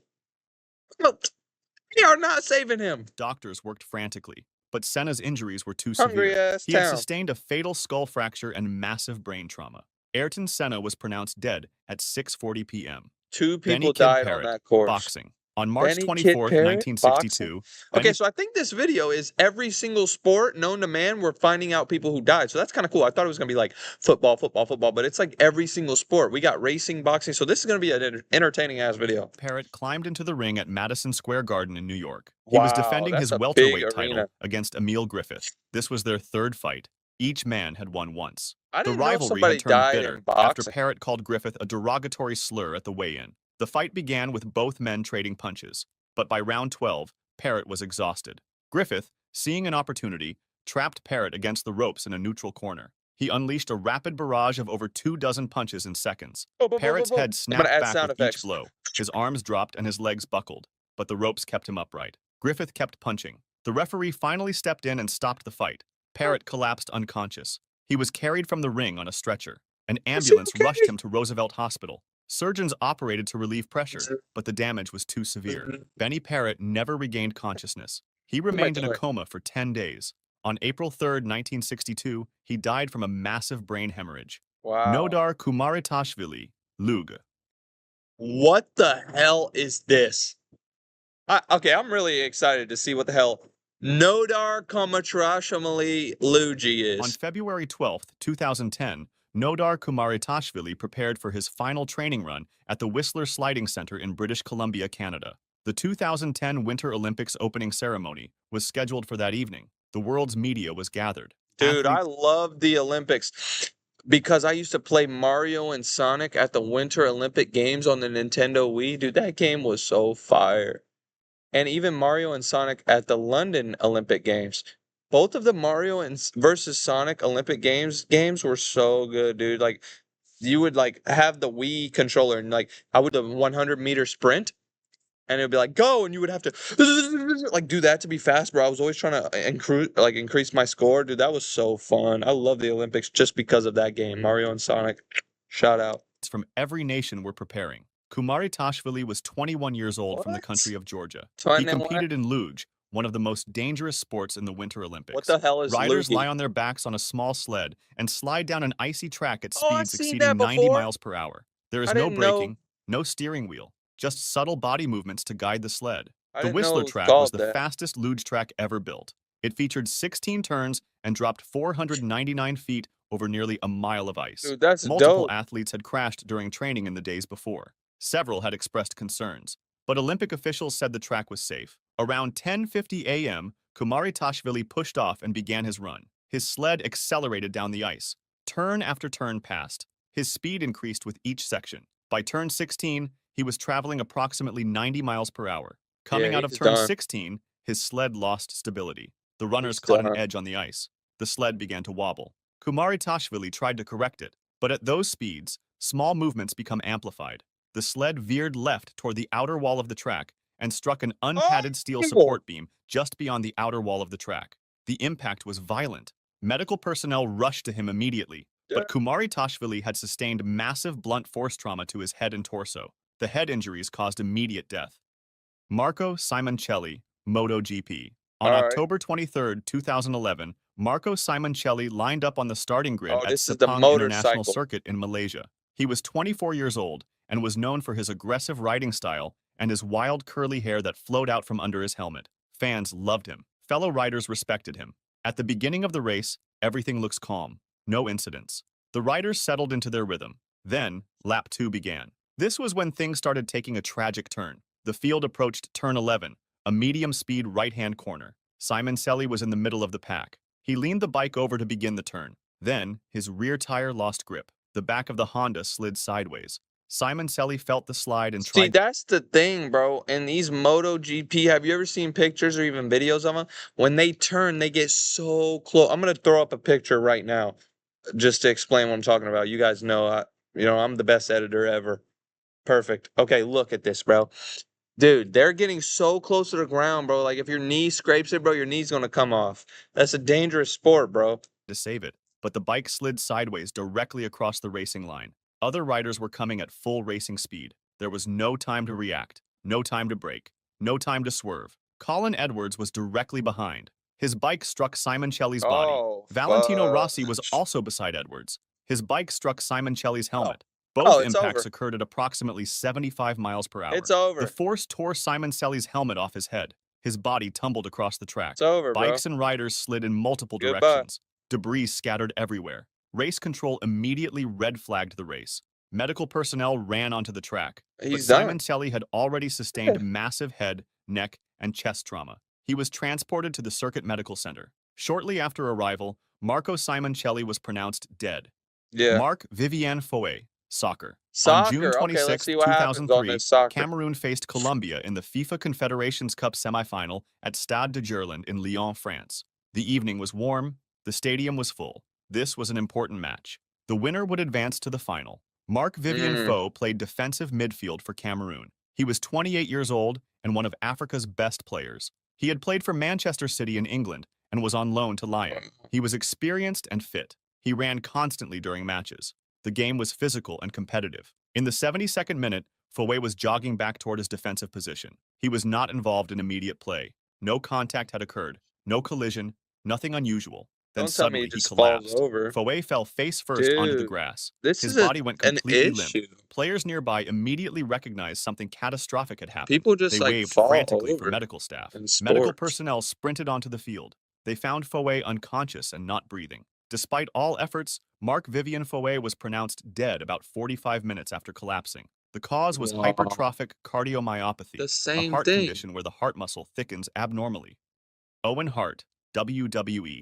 On May 23, 1999, Owen Hart prepared for his entrance at the WWE Over the Edge pay-per-view event in Kansas City. He was 34 years old and performing as the Blue Blazer, a superhero parody character. The entrance involved being lowered from the arena rafters on a cable. Hart was harnessed and lifted 78 feet above the ring. I heard about this before. I don't know if it was... Yeah, it was in a different video, but I'm not going to sit through it again because I already know what the hell happens. But he was supposed to come down, and then he just, fell and died. So I'm going to skip that.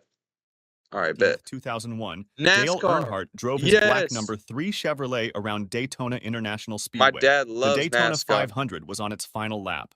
The biggest race of the NASCAR season was coming to a dramatic finish. Earnhardt was 49 years old and a 7-time NASCAR champion. He was known as the Intimidator. He was pretty good, one of the best ones at the time. He was a legend. His son Dale Earnhardt Jr. and teammate Michael Waltrip were running first and second. Earnhardt was running third. Oh my God! Wait, his son Dale Earnhardt Jr. was racing at the same time that his dad died?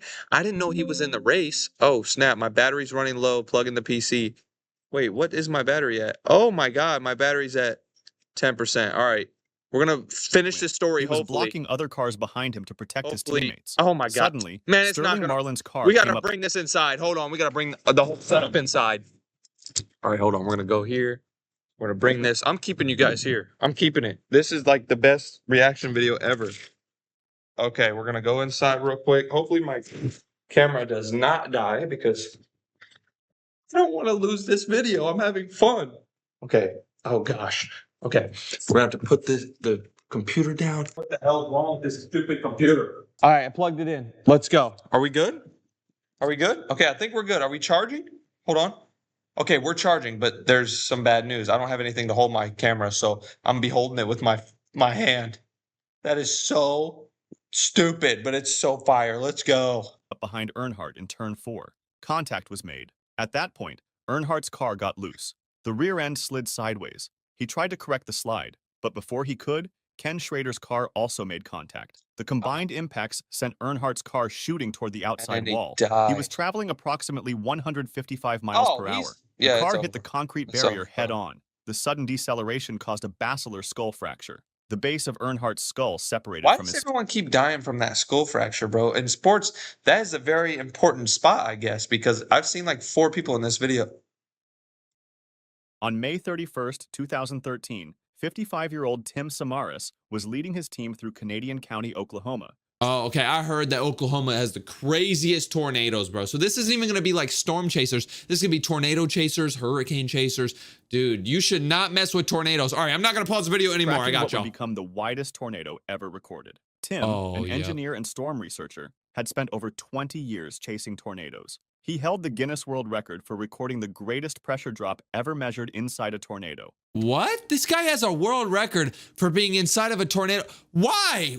How do you wake up every day and you're like, there's a tornado coming. I want to go. Like, what the, dude, go do something. That's crazy. All right, I'm not pausing the video anymore. You guys always say, stop pausing the video. I'm not going to do it, all right? I promise. If I do it, you unsubscribe. Bet. 100 millibars near Manchester. What the hell is a millibar? That sounds like a chocolate bar. In 2003. He was known as one of the most careful chasers in the field. The National Geographic Society had awarded him 18 grants for his field research. 18 grants or 18 grand? Oh, what the hell? With him that day were his 24-year-old son, Paul, who shared his father's birthday and passion for documenting nature, and 45-year-old Carl Young, a meteorologist. 45-year-old Carl Young? Don't you mean Carl old? Geology teacher. Sorry, that was as bad. Navigator. They called themselves TWISTEX, Tactical Weather Instrumented Sampling in Tornadoes Experiment. That's your group name? Twistex? Tactical Weather? Like, bro, you go to the damn Halloween or what? If you go to like your Christmas party, your family's like, oh, what have you been doing? Oh, actually, I'm a part of the Tactical Weather Instrumented Sampling in Tornadoes Experiment. Like, bro, they're going to be like, I'm not talking to him ever again. And their mission was to place specially designed... Okay, I just realized I've been hating on these guys for the past like minute now, and they're probably all going to end up dying in this story. Oh, God. Who cares? In tornado paths to measure conditions inside. All right, let's see what happens. Are they going to die? They were driving Tim's usual reinforced 3/4-ton truck optimized for hail and high winds. This dude has Carl's unmodified Chevrolet Cobalt, chosen to accommodate high-speed camera equipment for a lightning... This dude has a huge tank that's built for these tornadoes, but one day they decided, oh, let's take this Chevy Cobalt. I'll put a picture on the screen right now. This is what a Chevy...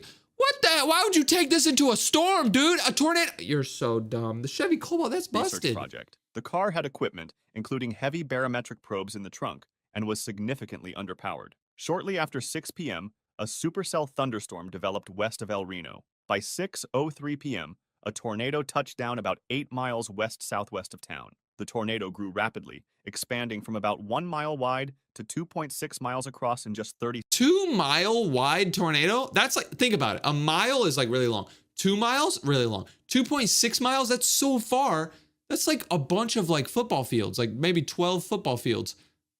That's how big the seconds. They're dead. It was wrapped in heavy rain. They are dead. Making it nearly impossible it's to see raining? its true size. Yeah, it's dead. As Tim, dead. Paul, and Carl drove on Reuter Road among wheat fields, look at their car. They believed the tornado was heading southeast. But at 6:23 p.m., the tornado made a sudden turn directly toward them, accelerating from about 20 miles per hour to 60 miles per hour in forward movement. Carl noted... Dude, 60 miles per hour is faster than that old-ass car can even go! You're dead! Okay, I would be so surprised if these guys don't get picked up and flung and dead. The rain around their vehicle had stopped, and the wind became eerily calm. Tim's voice came over the radio. Actually, I think we're in a bad spot. The vehicle was struck by a subvortex, moving at 175 miles per hour within the parent tornado. It's over. The small Cobalt was lifted and thrown violently. When emergency crews found it the next morning, it was mangled beyond recognition. Yep. Tim's body was still in the driver's seat. Paul and Carl were ejected from the car. It's Their done. bodies found hundreds of yards away amid a wide debris field. See, this is where you messed up. One, you shouldn't even wake up and be like, oh, I want to go chase a storm. Duh. And two, why are you driving that old ass car? Okay. It was the first time professional storm chasers had been killed directly by a tornado. The El Reno tornado killed 8 people that day and injured 151 others. It remains the widest tornado ever measured with winds exceeding 313 miles per hour. Rest in peace to them, bro. Weather Channel nightmare. On that same afternoon of May 31st, 2013. The same day? Oh, we got back-to-back stories about the same day. So this was probably the most dangerous tornado ever. So let's see what else happened from this big-ass tornado. Weather Channel meteorologist Mike Betts was tracking the El Reno tornado just miles from the Twist-X team. Betts, who had been with the Weather Channel since 2003, was leading the tornado hunt team. The crew included producer Austin Anderson as driver, cameraman Brad Reynolds, and 3 engineers. They traveled in a convoy of 3 vehicles along Highway 81. The vehicles included the Betts Mobile and the Bloom Mobile. Oh, yeah, good. Nice. You know, it's better than a damn Chevy Cobalt. Correspondent David Bloom, who died in Iraq. The team had just finished. He died in Iraq? How the hell do you get inside a rock and die? Let me know how the hell you can die inside of a rock. They were at a safe distance. Betts had been tracking the visible funnel several miles back in the distance. He thought they were safe, but the tornado was much larger than it appeared and was making its deadly turn. Engineer Kevin Parrish was driving the lead truck. Kevin Parrish? He perished. When he suddenly felt it lift slightly off the ground before slamming back down. Through his windshield, he watched the Betts Mobile, carrying Betts, Anderson, and Reynolds, pass by him completely airborne. He estimated it was lifted 20 to 30 feet. He later described it as looking like someone had placed a spatula underneath and was flipping it like a pancake. That's the hungriest mother...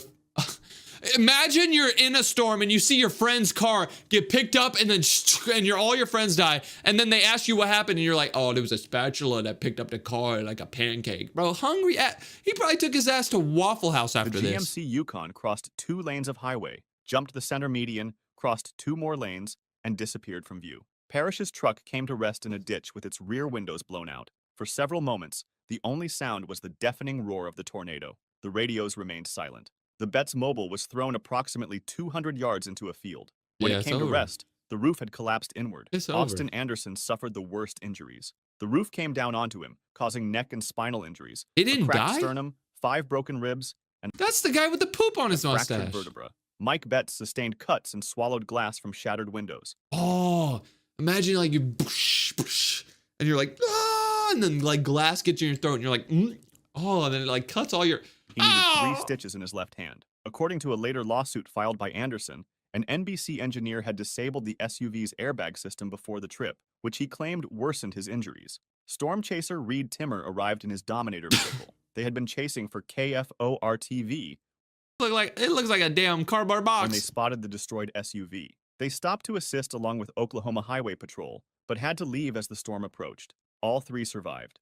Anderson faced months of recovery and multiple surgeries. So they actually survived. During the tumbling, survived. Betts closed his eyes and felt weightless, wondering if he was dead. He saw what he described as an angelic vision of his wife Allison, whom he'd married months earlier. The experience left him with PTSD symptoms, but with support, he returned to storm chasing the following year. How does that happen, bro? Okay, I'm not even gonna. This incident. On March 28th, 2017, 57-year-old Kelly Williamson and 55-year-old Randall Yarnell were racing down rural roads in the Texas Panhandle. 57-year-old man and woman racing. That is Texas for you. Chasing a tornado near Spur, about 55 miles southeast of Lubbock. The 2 were stars of the Weather Channel's Storm Wranglers and had known each other since elementary school. They worked for Stormview Live, which provided live videos for weather companies. They do live streams for weather? What the hell? Williamson had asked Yarnell to join him on the Weather Channel about 2 years earlier. They were under contract and were live streaming. Don't tell me they got another Chevy Cobalt, bro. I think this guy just reused the drawing. I would do that too if I made these videos. I would just reuse the drawing, so I'd be lazy as hell. But dude, don't tell me he got these guys had a Chevy Cobalt. That is the worst vehicle ever to be in a storm in. Their chase on Facebook. But multiple storm chasers had privately expressed concerns to Weather Channel producers. Just weeks before, a chaser sent text messages warning that Williamson's driving was concerning. As evening approached, Williamson and Yarnell were speeding northbound on Farm to Market Road 1081, their Chevrolet Suburban's cruise control set near 70 miles per hour. They were unfamiliar with the area. The windshield was partially obstructed by storm tracking equipment, and they were unfamiliar with the rural road network. Meanwhile, 25-year-old Corbin Lee Jaeger was driving westbound on Farm to Market Road 2794, They're gonna following the crash. proper right-of-way. Focused on the storm, Williamson and Yarnell failed to stop at the intersection. At full speed, their Suburban blasted straight through the stop sign. The collision was Oh my catastrophic. God. All three men were killed instantly. Williamson, not wearing his seatbelt, was ejected. Yarnell and Jaeger, both wearing seatbelts, died upon impact. The Facebook livestream abruptly cut out. The lawsuit filed by Jaeger's mother, 2 years later, alleged Williamson and Yarnell had a history of running stop signs and traffic lights. See, they were so focused on the storm, they're like, oh yeah, look at this, guys. We're getting 700 viewers. Boom! Driving on private property and driving off-road, all captured on film to increase Driving the on the grass of just to danger. get the storm. The lawsuit claimed the channel had knowledge of these habits, yet continued employing them, and even encouraged the recklessness by instructing them during broadcasts to capture exciting footage. Later, Jaeger's mother filed a $125 million wrongful death lawsuit against the Weather Channel. She got $125 million, bro. Damn! The Lindsay shooting. On March 13th, 1990, Bill Miracle was doing what he'd done countless times. This is about a shooting? I thought this video was about storms. Somebody's gonna shoot somebody in a storm? Photographing severe This weather is for interesting. Oklahoma City television station KWTV. Miracle was an experienced cameraman who had spent over 30 years in the industry, working in both Hollywood and local news. He'd covered everything from police actions to fires in Oklahoma City. On this Tuesday evening, So this guy would shortly after record 7 everything. p.m., he and KWTV Look at that lettuce head, bro. What the hell is that?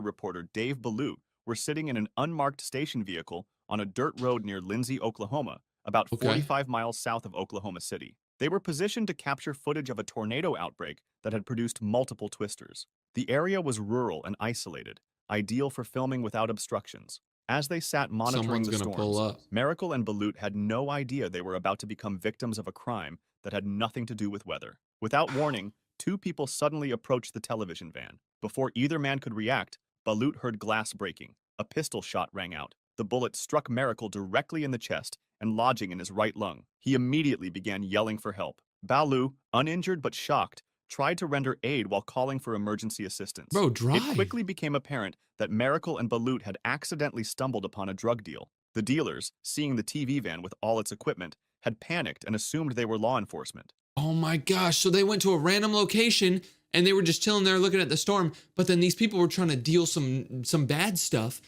And then they were like, oh snap, look at that TV van. They're on us.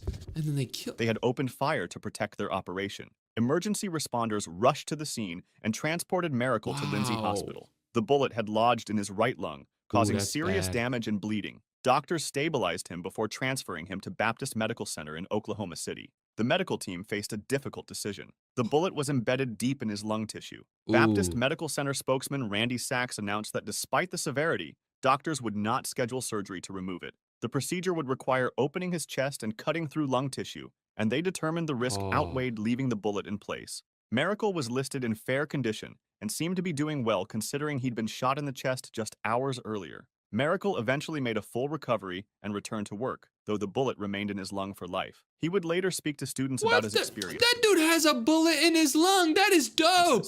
emphasizing Shout that out to nothing was him. worth risking your life. The incident remains one of the most bizarre non-weather-related incidents in storm Yeah, chasing that's history. so weird. The Oklahoma students.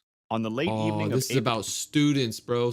Like a school bus that got picked up by a bus. Oh my, or what? By a tornado. 29th, 2022, three University of 2022? Oklahoma meteorology students were making the drive home after what Drake would call the best night of his life. Nicholas Nair, 20, from Denton, Texas, was behind the wheel of his 2017 Volkswagen Tiguan. In the Yeah, passenger radio seats were Gavin NASCAR. Short, 19, from Grace Lake, Illinois, and Drake Brooks, 22, from Evansville, Indiana. The three had traveled north to Kansas earlier that day to chase severe weather. At 8:07 Oh, p.m., man. they had witnessed and filmed a small, dusty tornado about 4 miles north of Harrington, Kansas. Short posted the video It's to always like Kansas, Oklahoma. Those are always the places where it social just. media. For Brooks, it was It's his so first tornado crazy. ever. The excitement was overwhelming. Shortly after, Brooks called his family from the road. He told his mother that this was the best night of his life. Shortly before 11:30 p.m., as they Oh traveled my God, south he on called his Interstate mom 35 and then near he Tonkawa, died? about 85 miles north of Oklahoma City, the weather turned deadly. It was raining and the roadway was wet. Nair's Volkswagen suddenly hydroplaned on the slick pavement. Oh. The SUV went off the road to the right, then came back onto the interstate. But the vehicle had become disabled and was now blocking the outside lane, unable to move. Before they could react, a southbound semi-truck traveling in the same direction crashed into the stopped Volkswagen with devastating force. All 3 students were instantly pinned inside the crushed vehicle beneath the semi. On top of us. The semi-truck is on top of the car. You're done. They're done. And it's crazy because he just called his mom and said, oh, this is so fun. I'm chasing tornadoes. And his mom's probably like, be careful. I love you. Emergency responders worked frantically for over 5 hours to extract the 3 young men from the wreckage. Oh, they're dead. All 3 were pronounced dead at the scene. All right. The truck Nice. driver was treated for minor injuries and released. The Bro got a bar Minnesota of soap truck. on his head. On May 2022, Martha Llanos Rodriguez, a Huh? 30-year-old storm-chasing meteorologist from Mexico City, Why does was she have a pursuing beard? violent weather across southwestern Minnesota with 3 colleagues from South America. I guess it is Rodriguez a had traveled from weird Mexico thing to- to pursue her passion for understanding severe thunderstorms. She was part of a team that included Diego Campos, who was handling the driving, and 2 Diego? Chilean meteorologists. The group had been tracking Zora. severe thunderstorms across the region, carefully documenting Looks the like a powerful weather systems. Pepperoni On pizza. this particular day, they were traveling along Interstate 90, Is that a one of the Hyundai? main highways cutting through There- southern Minnesota. Jesus Christ, look at that. Storms they bro. had been chasing had produced They're extremely driving in a strong Hyundai, straight-line bro. winds, including numerous downed trees and power lines scattered across roads. Bro, you're chasing a storm that took down power lines and trees. A tree is way stronger than your car, bro.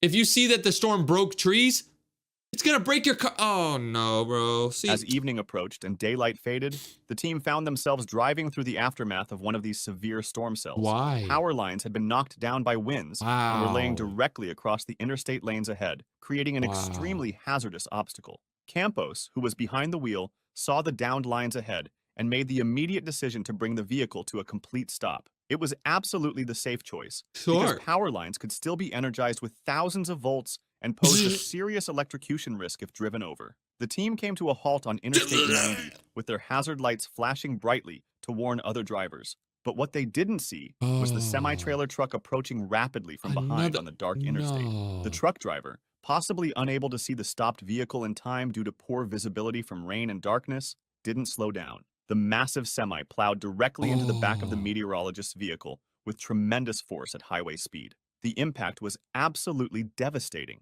Martha Llanos Rodriguez was killed instantly in the collision. Diego Campos and the 2 Chilean meteorologists were all injured in the violent crash. The 2 from Chile sustained painful but non-life-threatening injuries. Really? However, Bradford Barrett, an American meteorologist Huh? stationed in Chile who was traveling with them, sustained severe life-threatening injuries and required immediate emergency treatment. The storm-chasing community was absolutely devastated. So that's crazy that like they were driving, they were just looking at, they weren't even chasing a storm. They were just looking at the damage, but it was super dark and late at night, and then they were gonna keep driving, but then there was something in their way. So they stopped, they put on their hazard lights, the bing, bing, bing. But this semi-truck couldn't see them, bro. I think that's just crazy how semi-trucks like, also with the semi-truck, if you see something at the last second, you try to slow down, it takes a while for a semi-truck to slow down because it weighs so much. So they just like, were sitting there like, wow, this is crazy. Boom! Moral of the story, don't go chase a storm. Stay inside, bro. What the hell are you doing? Huh? On November 28, 1995, the Martinez family gathered in their Las Vegas home for what should have been Okay. a joyful Thanksgiving celebration. Maria What's gonna happen? Martinez, 42, had spent the morning preparing a traditional feast for 7 family members. The table was set with turkey, stuffing, mashed potatoes, and all the customary sides. Wow. No one suspected that deadly bacteria were multiplying in their Oh my food. God. Maria Wait. Turkey can have deadly bacteria and you can die? Oh my God, dude, I'm not eating turkey tomorrow, bro. prepared the turkey the way she always did. But 2 critical mistakes occurred during preparation. The bird had been thawed at room temperature for nearly 24 hours, and the stuffing, made with raw eggs, had been prepared the night before and left inside the Oh. turkey overnight. The turkey was large, nearly 25 pounds, and despite appearing Damn, 25-pound bird? How did you even get that, bro? What the hell? Who's in your family? Bunch of... fully cooked when served, the center of the bird and stuffing hadn't reached the temperature needed to kill bacteria. Wow. The family ate heartily, commenting on how delicious everything tasted. Bro, he said, thank thank you, darling. He doesn't even know that apparently somebody's gonna die from eating this turkey, bro. He's like, oh, thank you for making it. No, you should punch her. I mean, he didn't know, but all right, I'm not gonna pause the video anymore. Everybody always says, you can always pause the video. I'm not gonna pause it. If I pause it again, you can unsubscribe, I promise. All right, let's watch these deaths. 12 hours, the first symptoms appeared. Maria's husband, Carlos, 45, developed severe stomach cramps and diarrhea. By the following morning, 5 other family members were experiencing similar symptoms. Oh my, bro, their whole family. Look at this, bro. Their whole family is just like, he said they had diarrhea, bro. Look, diarrhea, diarrhea, diarrhea, diarrhea, diarrhea. I hope you guys have multiple bathrooms because Jesus, imagine just pooping everywhere, bro. Family members were experiencing similar symptoms. Most concerning was Maria's mother, Elena Vasquez, 78, who became rapidly dehydrated. The family initially Drink some dismissed water. their illness as a simple case of food poisoning that would pass. They treated themselves. This is water, by the way. It's not what you think it is, so chill. I hate when people comment and say, DJ drinking beer. Over-the-counter medications and tried to stay hydrated with sports drinks. Elena's condition deteriorated most quickly. Jesus Christ, she looks stupid. Look at her. Her son-in-law found her unconscious in the bathroom 2 days after the meal. Her What? body severely dehydrated from persistent vomiting and diarrhea. Paramedics rushed Elena to Desert Springs Hospital. Her blood pressure was dangerously low and her body temperature had risen to 103 degrees Fahrenheit. Doctors diagnosed severe sepsis, a life-threatening condition caused by the body's extreme response to infection. There's a disease called stepsister? What the hell? Bacteria had entered her bloodstream, triggering a cascade of organ failures. Despite aggressive treatment with antibiotics and intravenous fluids, Elena's condition worsened. Her kidneys shut down, followed by respiratory distress. Bro, her kidneys shut down, her organs stopped working, all because of this freaking turkey that her granddaughter made. You messed it all up. 2 hours after the Thanksgiving meal, Elena Vasquez was pronounced dead. Bro, she died after eating turkey, bro. Oh my God. I mean, that's what you get for putting raw eggs inside of a turkey. I never understood when people put stuff inside the turkey. You're putting it in the turkey hole. Why are you even digging in there? Okay, I'm not going to pause the video anymore. I promise. Cause: salmonella and enteritidis infection complicated by severe dehydration, septic shock, and multiple... Okay, we're going to skip past this. I mean, yeah, this old lady died, whatever. Let's see what else happened on Thanksgiving. All right, here's the next one. Thanksgiving weekend plane crash. Huh? On November 24th, 2011, 39-year-old pilot... Dude, November 24th is one day before my birthday, 2011. That means I must have been like 72 years old. Jesus Christ, bro. Prepared for a short flight from Falcon Field in Mesa, Arizona. The Thanksgiving holiday weekend had just begun, and Perry had planned a special trip for his 3 young children. Morgan, 9, Logan, 8, and Luke, 6, were excited. Oh my God, bro. He was... So there's 3 little kids and their dad's a pilot. He was going to fly them across the world for a Thanksgiving in their private plane. Don't tell me. Oh. Be flying with their father to his parents' home in Safford for Thanksgiving dinner. Perry was joined by Russell Hardy, 31, a mechanic and close friend, and Joseph Hardwick, 22, another pilot who was coming along for the journey. The 6 boarded a twin-engine Rockwell Aero Commander 690, a turboprop aircraft that Perry had piloted many times before. The plane took off at 6:31 p.m., just 15 minutes after takeoff. As the aircraft approached the Superstition Mountains east of Phoenix, something went terribly wrong. The plane was flying at approximately 4,500 feet, but the treacherous mountains rose to over 5,000 feet. Bro, pull the plane up! Flight data later showed I've had this happen in GTA, bro. You just got to pull the plane up. in course or altitude as the aircraft approached the terrain. At 6:46 p.m., the Rockwell slammed directly into the western face of the mountain known as Flatiron. The impact was catastrophic and immediate. Witnesses reported seeing a fireball erupt on the mountainside, illuminating the rugged landscape for miles around. The explosion echoed through the valleys below. Bro, there was like 3 people on the plane, but then 3 kids too. Oh. Karen Perry, the children's mother, was at home when she received the devastating news. Oh my God, she stayed home to do Thanksgiving with her family, but then her son and husband went to go do Thanksgiving somewhere else, and then she got a call on Thanksgiving, yo, your family's dead. Oh my God. Been preparing Thanksgiving decorations for the children's return the next day. First responders reached the crash site shortly after, but the scene confirmed their worst fears. The aircraft had disintegrated on impact, scattering wreckage across nearly half a mile of steep, rocky terrain. The bodies of all 6 occupants were recovered over the next 2 days. The temperature drop at night and the difficult terrain complicated recovery efforts. Autopsies later confirmed that death would have been instantaneous for all aboard when the plane struck the mountain at approximately 200 miles per hour. 200 miles per hour smacking the mountain, just like, oh my God, dude, I'm getting on a plane tomorrow morning. I'm going to some family Thanksgiving. Dude, why are you showing me plane crashes, bro? Safety Board investigation revealed that the pilot had been flying under visual flight rules rather than instrument flight rules. In the darkness, Perry likely never saw the mountain looming in front of him until it was too late. Fatal hunting accident. All right, here's the next one. On November 27th, 2021, the woods Damn, that of was only Jackson 4 years Township, ago. Pennsylvania, were filled with hunters. It was the Saturday after Thanksgiving, coinciding with the first day of deer hunting season, a tradition deeply embedded in the state's culture. For many families, the opening day was as much a part of Thanksgiving weekend as the turkey dinner itself. William Tripp, 71, was an experienced hunter who had been stalking game in these forests for over 5 decades. Okay, so these people in Pennsylvania, after they eat their turkey and stuff, they go hunt and they get deer. Okay, so that's a thing. Don't tell me someone's gonna shoot him instead of shooting the deer. Oh my God, dude. I know turkey makes you tired. Like when you eat turkey, you get tired, but it shouldn't make you stupid to shoot somebody. Okay, why am I assuming? I haven't even seen it yet. That morning, he set out before dawn, dressed in the bright orange vest and hat required by state law. He carried a Remington 3806 that he had owned for 20 years. Oh, I like how he drew the gun as a banana because YouTube be on balls. State law.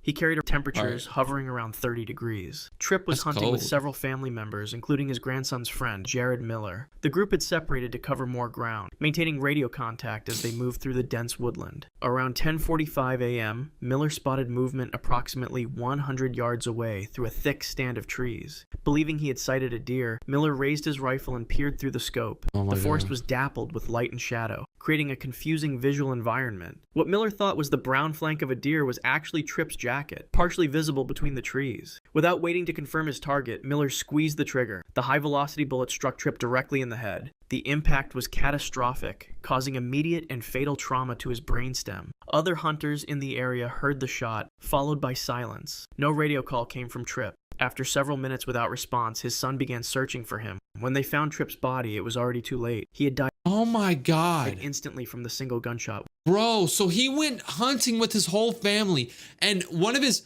I think the dude said his son's friend, one of his grandson's friend or son's friend was hunting with them, and he was far away, and he was like, oh, I think that's a deer. Boom, shot him, and he shot his grandpa in the head.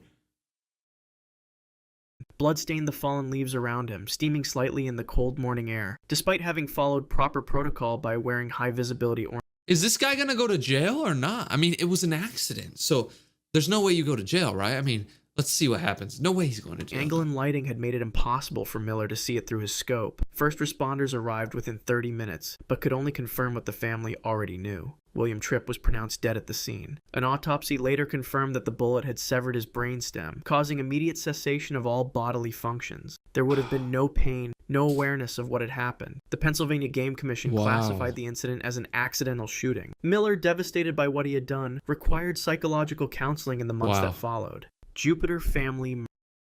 On November 26, 2009, 17 members of the Seton and Merhige families gathered for Thanksgiving dinner in Jupiter, Florida. The elegant home in a quiet neighborhood was filled with conversation and laughter as relatives caught up over traditional holiday fare.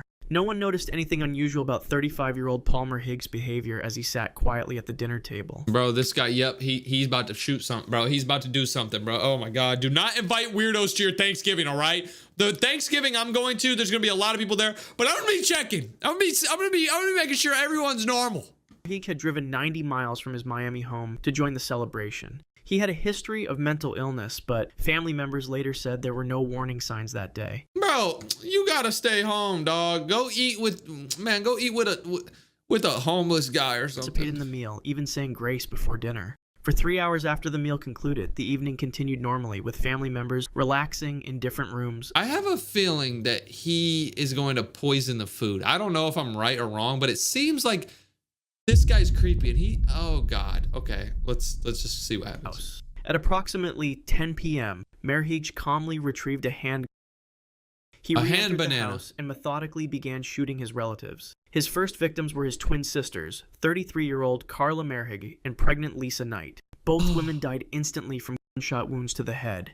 He then turned the gun on his 76-year-old aunt, Raymond Joseph. killing her where she sat in the living room. No. As family members screamed and fled, Merheej moved through the house with chilling determination. Michaela No. Sitton was in her bedroom, having just been tucked in by her father. Oh my. Merheej entered the child's room and shot her multiple times as she lay in bed.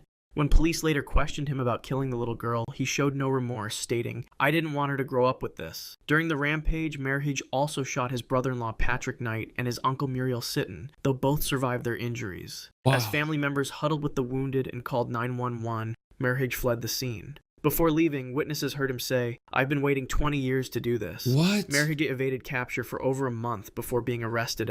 Bro, he was on the run for a month, bro. Why would you do that at Thanksgiving, bro? I mean, I understand. Okay, I don't understand, but like, the reason he waited for Thanksgiving is because he knew all of his family would be together.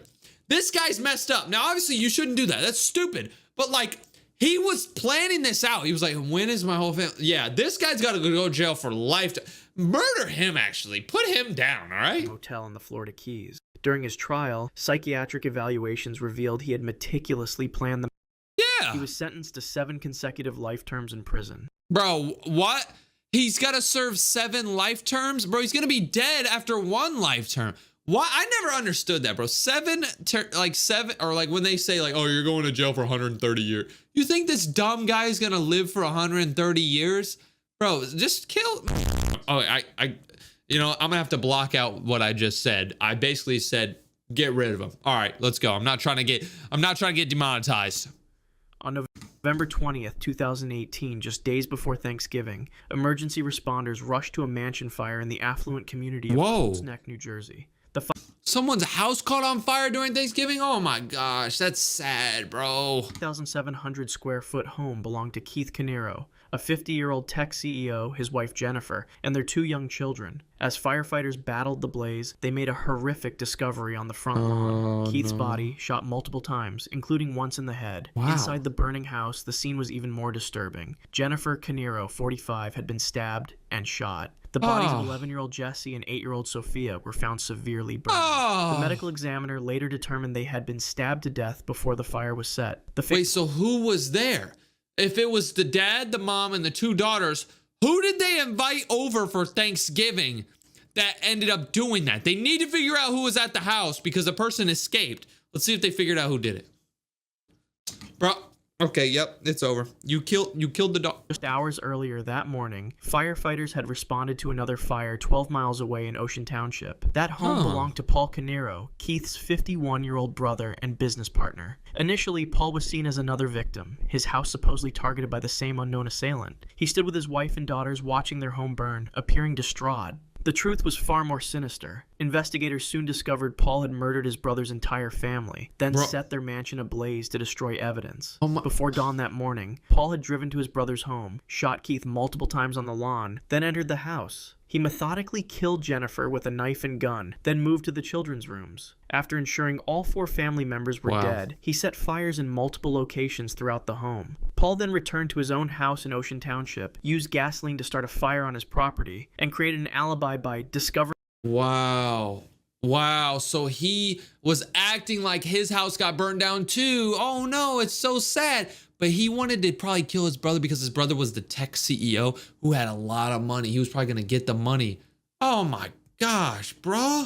Family. The carefully orchestrated plan was meant to make it appear that both families were targeted by an outside threat. I just said that. The motive was financial. The brothers co-owned 2 businesses, and Keith had recently discovered that Paul was stealing money from their ventures. Keith had told associates he was considering cutting business ties with his brother. Court records revealed Paul had embezzled nearly $75,000. Paul Canero was charged with 4 counts of first-degree arson, theft, and weapons offenses. Coconut Grove Fire. Wow. On November 28th, 1942, the United... 1942? Jesus, dude, I wasn't even alive! ...of World War II. In Boston, Massachusetts, hundreds gathered at the popular Coconut Grove nightclub to celebrate the Thanksgiving weekend. The club was packed beyond its 460-person capacity, with an estimated 1,000 patrons filling its dining room. Wow, 1,000 people at this place? Dude, they were partying for Thanksgiving, bro.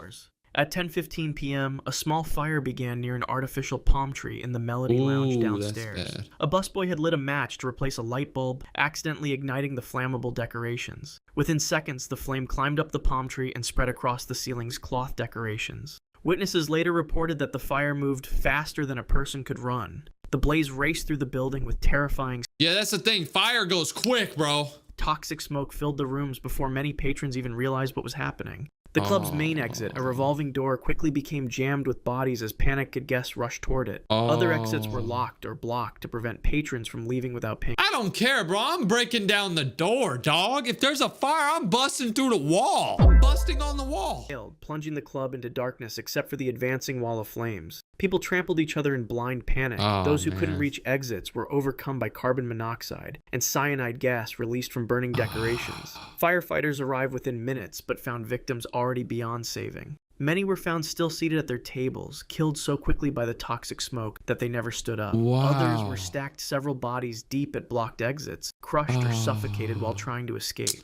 The heat was so intense that gold rings melted on victims' fingers. Survivors described hearing screams abruptly stopping as smoke filled each room. Those who escaped the fire often died later in hospitals from severe burns and damaged lungs. When the final count was made, 492 people had perished, making it the deadliest nightclub fire in American history. What? Football game. Happy Thanksgiving. What? 29th, 1900, the annual big game between rivals Cal and Stanford drew thousands of spectators to San Francisco. The highly anticipated Thanksgiving weekend match was a major social event, with tickets I go to selling football out weeks games in all the advance. time. For those unable to secure admission, creative alternatives emerged. At the Pacific Glassworks factory near the field, the flat roof offered a perfect vantage point to watch the game for free.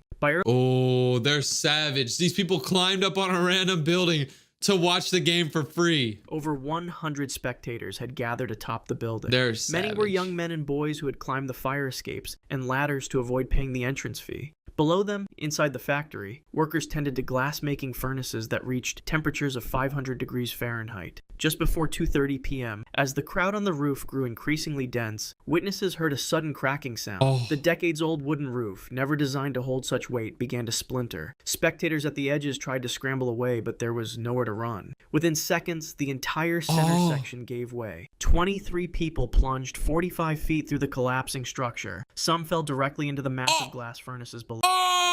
They fell into the lava! The molten glass instantly engulfed those who landed in it, causing immediate and catastrophic burns. Others struck metal equipment or concrete floors, suffering devastating traumatic injuries. The factory workers below had no warning. One moment they were working their shifts. The next, bodies were raining down among them. The screams lasted only moments. Those who fell into the furnaces died almost instantly. Their bodies consumed by temperatures hot enough to melt bone. First responders arrived to find a scene of bones were melting. chaos. The factory floor was littered with bodies. Some victims were unrecognizable, their features obliterated by the fall or the extreme heat. Oh, that's crazy. So if they fell in the lava and their bones melted and everything melted, they couldn't even like identify them. So they couldn't even call their family and say, hey, you know, Billy Bob ended up falling down the building and died. They couldn't even identify these dead people. Oh my gosh. And this is right before Thanksgiving. Bonsai pipeline On June 2nd, incident. 1997, a celebratory day at Waterworld USA in Concord, California. Okay, so this is in tragic a matter of California. seconds. The Bonsai pipeline was a 4-story water slide designed to safely carry a small number of riders at once. That looks Built fun. with fiberglass and steel supports, it had operated without incident since the park's opening. That afternoon, dozens of high school seniors from Napa High School arrived at the park for a year-end celebration. Around 2:30 p.m., approximately 30 seniors gathered at the top of the slide. Despite repeated warnings from lifeguards that the slide could only safely hold a few people, the students decided to attempt a class record by sliding down together simultaneously. Wow. As they crowded onto the slide, the combined weight exceeded 2,000 pounds. That's stupid, bro. If the water park person's saying, bro, chill, only one person at a time, you gotta listen to him. I know it might sound fun to like go down with all your friends, but bro, 30 people going down a slide at once, that thing's gonna break. You're gonna die. Beyond its design capacity. 17-year-old Quimby Galati joined her classmates on the overcrowded attraction. Moments after they began sliding, a terrifying cracking sound echoed through the park. A section of the slide's support structure gave way under the excessive weight. The fiberglass flume fractured completely, causing the entire section to collapse. Students plunged 30 feet to the concrete below. Screams filled the air as bodies fell in a chaotic tangle of limbs and broken slide fragments. Galati took the worst of the impact. First responders arrived quickly, but for Galati, it was already too late. She had suffered catastrophic head and neck injuries upon impact with the concrete. Despite frantic resuscitation attempts, she was pronounced dead at the scene. Dozens of her classmates suffered serious injuries, including broken bones, internal bleeding, and concussions. What began as a celebration became a lesson in the fatal consequences of ignoring safety warnings. Thunder River Rapids incident. Yeah, bro, you gotta. On October 25th, gotta listen. 2016, Dreamworld Theme Park in Queensland, Australia, I've been there. I've been there. I've actually been there. became the site of one of the country's worst amusement park disasters. The Thunder River Rapids ride was a family attraction that simulated a whitewater rafting experience. Six-person circular I've been on that. I've been on this. floated along a conveyor belt through artificial rapids. What The ride was considered one of the safest in the park, with a history of over 30 years of operation. At approximately 2:20 p.m., a critical water pump failed, causing water levels to drop dramatically within seconds. The sudden lack of water left one raft stranded on the conveyor belt near the unloading area. The automated system continued to operate, sending another raft toward the same location. The second raft, carrying 6 passengers, collided with the stranded one and became caught in the conveyor mechanism. The raft was lifted and pivoted to an almost vertical position. 4 adults, Cindy Lowe, Kate Goodchild, Luke Dorset, and Ruzi Aragi, were thrown into the machinery below. The metal components of the conveyor system and the mechanical gears created a deadly trap. Their bodies were caught between the raft and the conveyor belt's moving parts, causing catastrophic crushing injuries. Witnesses described hearing screaming that suddenly stopped. Park staff rushed to shut down the ride, but the mechanism took nearly a minute to fully stop. By then, all 4 victims had suffered fatal compressive trauma and asphyxiation. Medical examiners later confirmed that death occurred within seconds due to severe thoracic compression that made So they got stuck in between the machine and it was just like, and they just, oh my. breathing impossible. I've been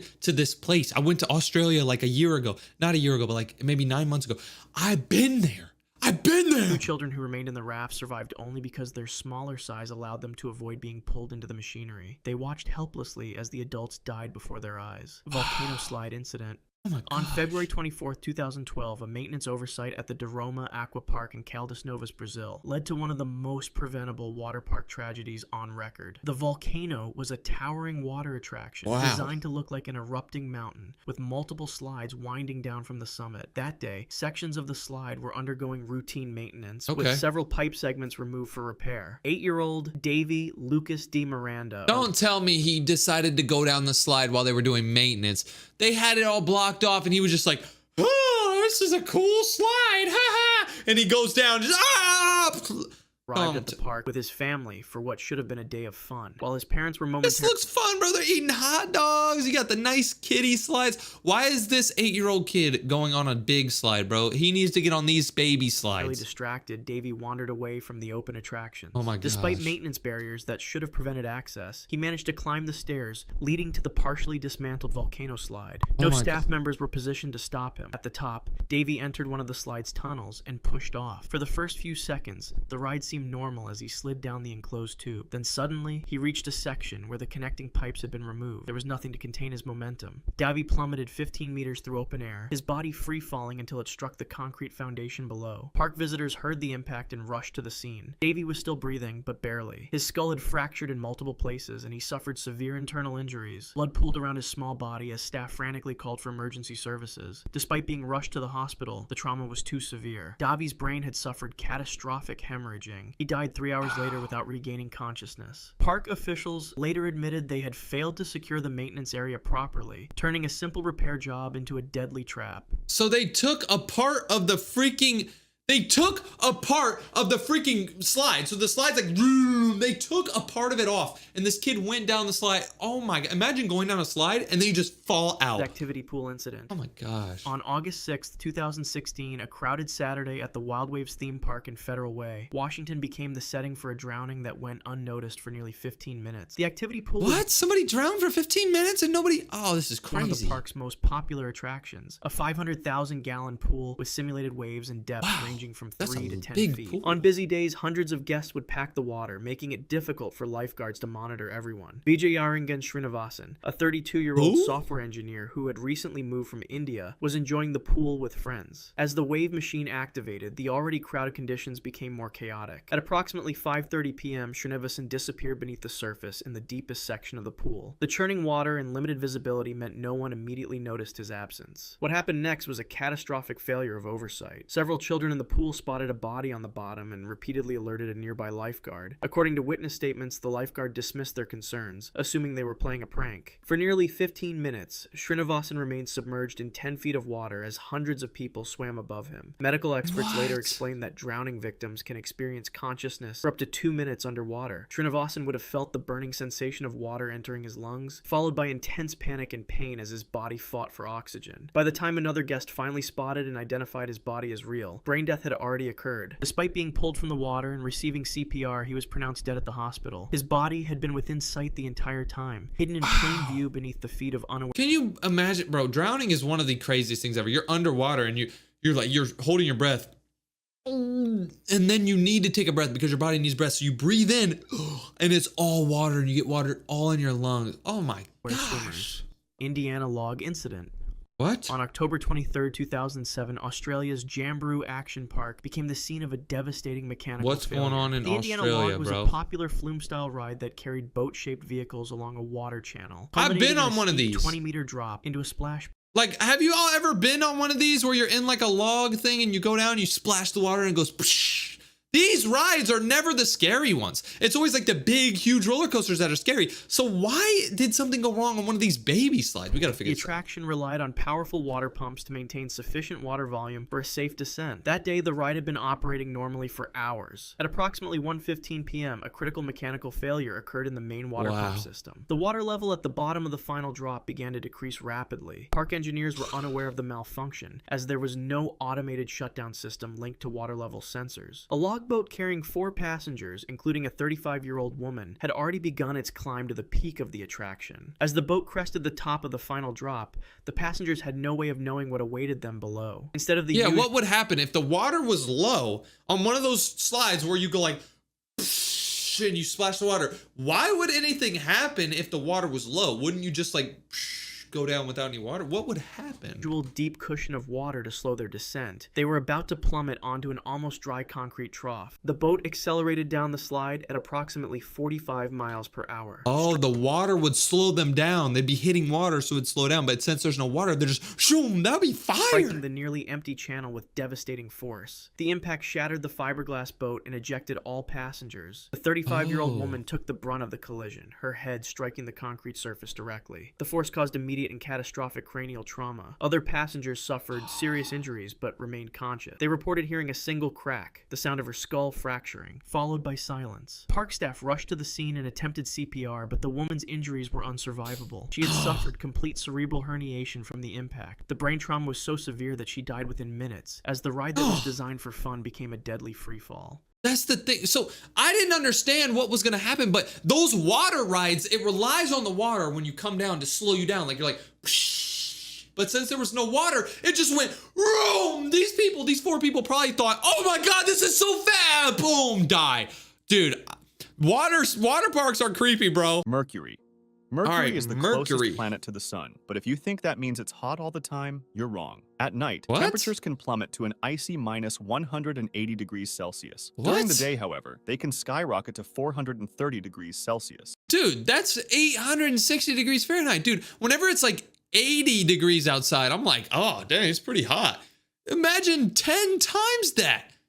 Yo, what? This extreme imbalance happens because Mercury doesn't have a proper atmosphere to regulate temperature. Instead, it has a very thin exosphere, which doesn't maintain heat. While apart from temperature, you wouldn't have to worry about weather on Mercury, the real dangers come from solar radiation and the lack of breathable air. In fact, Mercury gets almost 7 times the solar irradiance that Earth receives. As the smallest planet in the solar system, Mercury is full of craters, cliffs, and bumpy terrain, making it a pretty tough place to land as well. The low air resistance doesn't help help either. It would make slowing down a spaceship much harder, increasing the chances of a high-speed crash. Landing during the daytime is out of the question because of the extreme heat. The latest NASA spacesuits can only handle up to 121 degrees Celsius. Wow, we can only handle up to 250 degrees with the most advanced spacesuits. So we wouldn't even be able to land on Mercury if we wanted to. Like, if we did, we would just die. Like, nowhere near Mercury's daytime temperatures of 430 degrees Celsius. Plus, keep in mind that Mercury's day lasts about half a year due to its slow rotation. what? Their daytime is half of a year? So they have like 6 months of daytime, 6 months of nighttime? That's dope, bro. Nighttime isn't much better. Temperatures of minus 180 degrees Celsius far exceed NASA suit's lower limit of minus 157 degrees Celsius, so you'd still freeze. Your best bet would be to try landing in the Terminator zone, the area between day and night where temperatures are more moderate. Even there, however, it can be risky, as temperatures can change relatively quickly. Venus. Venus is the closest planet to Earth, sitting just 40 million kilometers away. This means the journey there would be relatively short, about 4 months. Its size and gravity wouldn't pose much of a problem, as they're pretty similar to Earth's. The first real issue you'd face, though, would be those beautiful yellow clouds you'd see as you approached the surface. Unfortunately, they're made of sulfuric acid, a highly corrosive substance that would destroy your lungs in seconds. But let's assume you've got a spacesuit advanced enough to filter it out. As you descend to the surface, you'd notice visibility dropping drastically. The atmosphere becomes incredibly thick, made mostly of carbon dioxide. Oh, so you wouldn't really be able to see. You wouldn't be able to see much. I just said that! An unbearable 450 degrees Celsius. If that wasn't enough, only about 10% of the sunlight reaches the surface, as it's blocked by the thick atmosphere, so it'd be pretty dark. On the surface, moving your arms and legs would be a serious struggle. Even though gravity is nearly the same as on Earth, the air is so dense you'd feel like you're wading through a heavy liquid. It'd be like... With a good pressurized suit, you might last a few seconds down there. But before long, the pressure, about 92 bars compared to Earth's 1 bar at sea level, would crush your suit. And if that didn't kill you, the sulfuric acid you'd start breathing once your suit broke definitely would. Mars. Wow. Mars is the let's see what would happen about Mars. I'm really intrigued because people say they want to go to Mars. So let's see if it's actually possible to even live there. Closest planet to Earth and the most habitable of all 8 planets. Daytime temperatures are much less extreme compared to Mercury and Venus, reaching up to a relatively comfortable 20 degrees Celsius. However, the real challenge comes at night, or in certain parts of the planet, where temperatures can drop as low as minus 153 degrees Celsius. You're dead. Another big issue, similar to Mercury, is Mars's incredibly thin atmosphere. It's mostly made up of carbon dioxide, with only trace amounts of oxygen, meaning there's not that much breathable air. This thin atmosphere also results in low pressure and high levels of radiation exposure, both of which are incredibly dangerous. The average natural radiation level on Mars is 24 to 30 rads, which is about 40 to 50 times the average on Earth. On top of that, Mars experiences frequent and extremely violent dust storms, with wind speeds reaching up to 100 kilometers per hour. These storms could pose serious challenges, so any attempt at habitation would require a sustainable, airtight, and well-insulated life support system. Jupiter.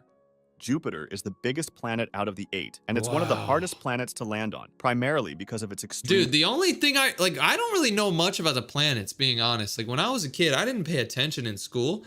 So I'm like learning a lot from this. I hope you guys are learning a lot. Maybe you guys know about the planets and I don't, just because I was, but dude, I'm learning a lot. This is cool. Radiation levels. Even 300,000 kilometers away, the radiation would start penetrating your suit and you'd be done for. But since that's a boring outcome, let's assume you have a hypothetical suit that can block the radiation. Jupiter's gravity is 2.4 times stronger than Earth's, meaning you'd be falling incredibly fast. As you enter the first layers of the atmosphere, you'd encounter white clouds made of frozen ammonia crystals. With temperatures around minus 150 degrees Celsius. The winds here are no joke, reaching insane speeds of up to 482 kilometers per hour. If you manage to descend about 150 kilometers through these top layers, you'd reach the deepest point ever explored. This is how far NASA's Galileo probe got back in 1995. Beyond this point, things start getting darker, and both temperature and pressure increase rapidly. Just as a fun fact, the pressure near Jupiter's center is estimated to be about 100 million times Earth's atmospheric pressure. After hours of falling, you might reach Jupiter's inner layers, where you'd encounter a supercritical fluid, a state that's not quite liquid but not gas either. Here, you'd kind of be swimming in this bizarre substance. If you continued further toward the center, you'd encounter metallic hydrogen, an extremely dense liquid that would trap you. But if you somehow managed to get through that, you'd reach Jupiter's core, though we're not entirely sure if it's solid or not. The temperatures here would be about 24,000 degrees Celsius, you're dead. roughly 4.5 times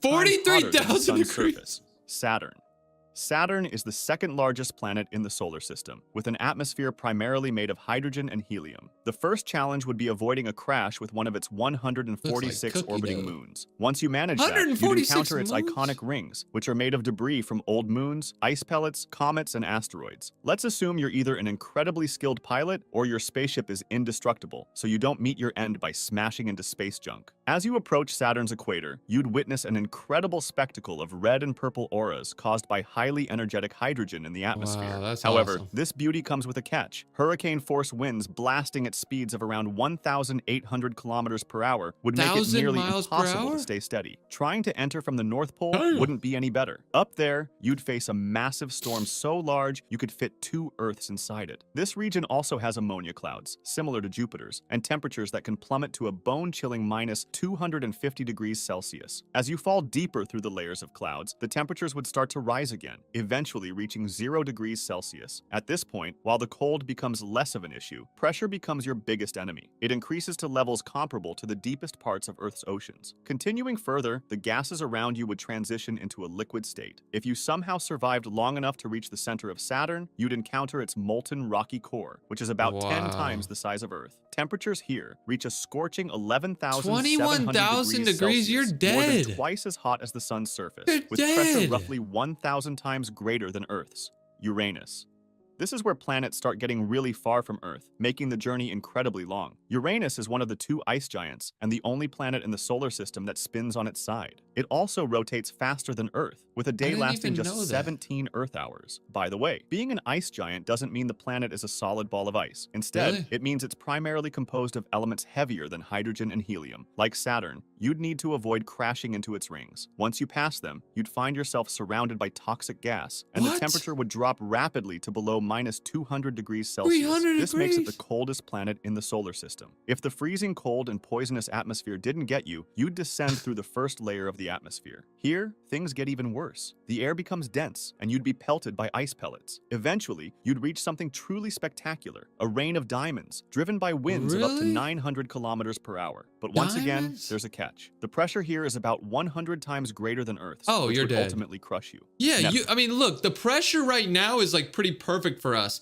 on Earth, you know, like there's enough pressure pushing us down, like with gravity. If it was 100 times this, we would get smashed into the ground. Neptune is the second Neptune? ice giant after Uranus, and its composition is very similar. Being the farthest planet from the sun, 30 times farther than Earth, it's incredibly dark. Like Uranus, Neptune is extremely cold in its outer layers, but the inner layers are intensely hot due to immense pressure and heat from its core. Matter of fact, its core is about 7,000 degrees Celsius, which is hotter than the sun's surface. It also experiences the famous diamond rain, caused by Wow. high pressure breaking down methane and forming solid Diamond diamonds. rains. Neptune's winds are among the strongest in the solar system, reaching supersonic speeds. In many ways, it's basically a twin of Uranus. Dude, what I'm learning from this is the fact that, like, if any of us went to any of these planets in our solar system, we're dead. Like, we are nowhere near. I thought we were close to, like, living on Mars, but no, like, we can't even survive on it. So thank the Lord or whatever. Thank the universe for Earth. Earth is amazing. We can survive on Earth. This is awesome.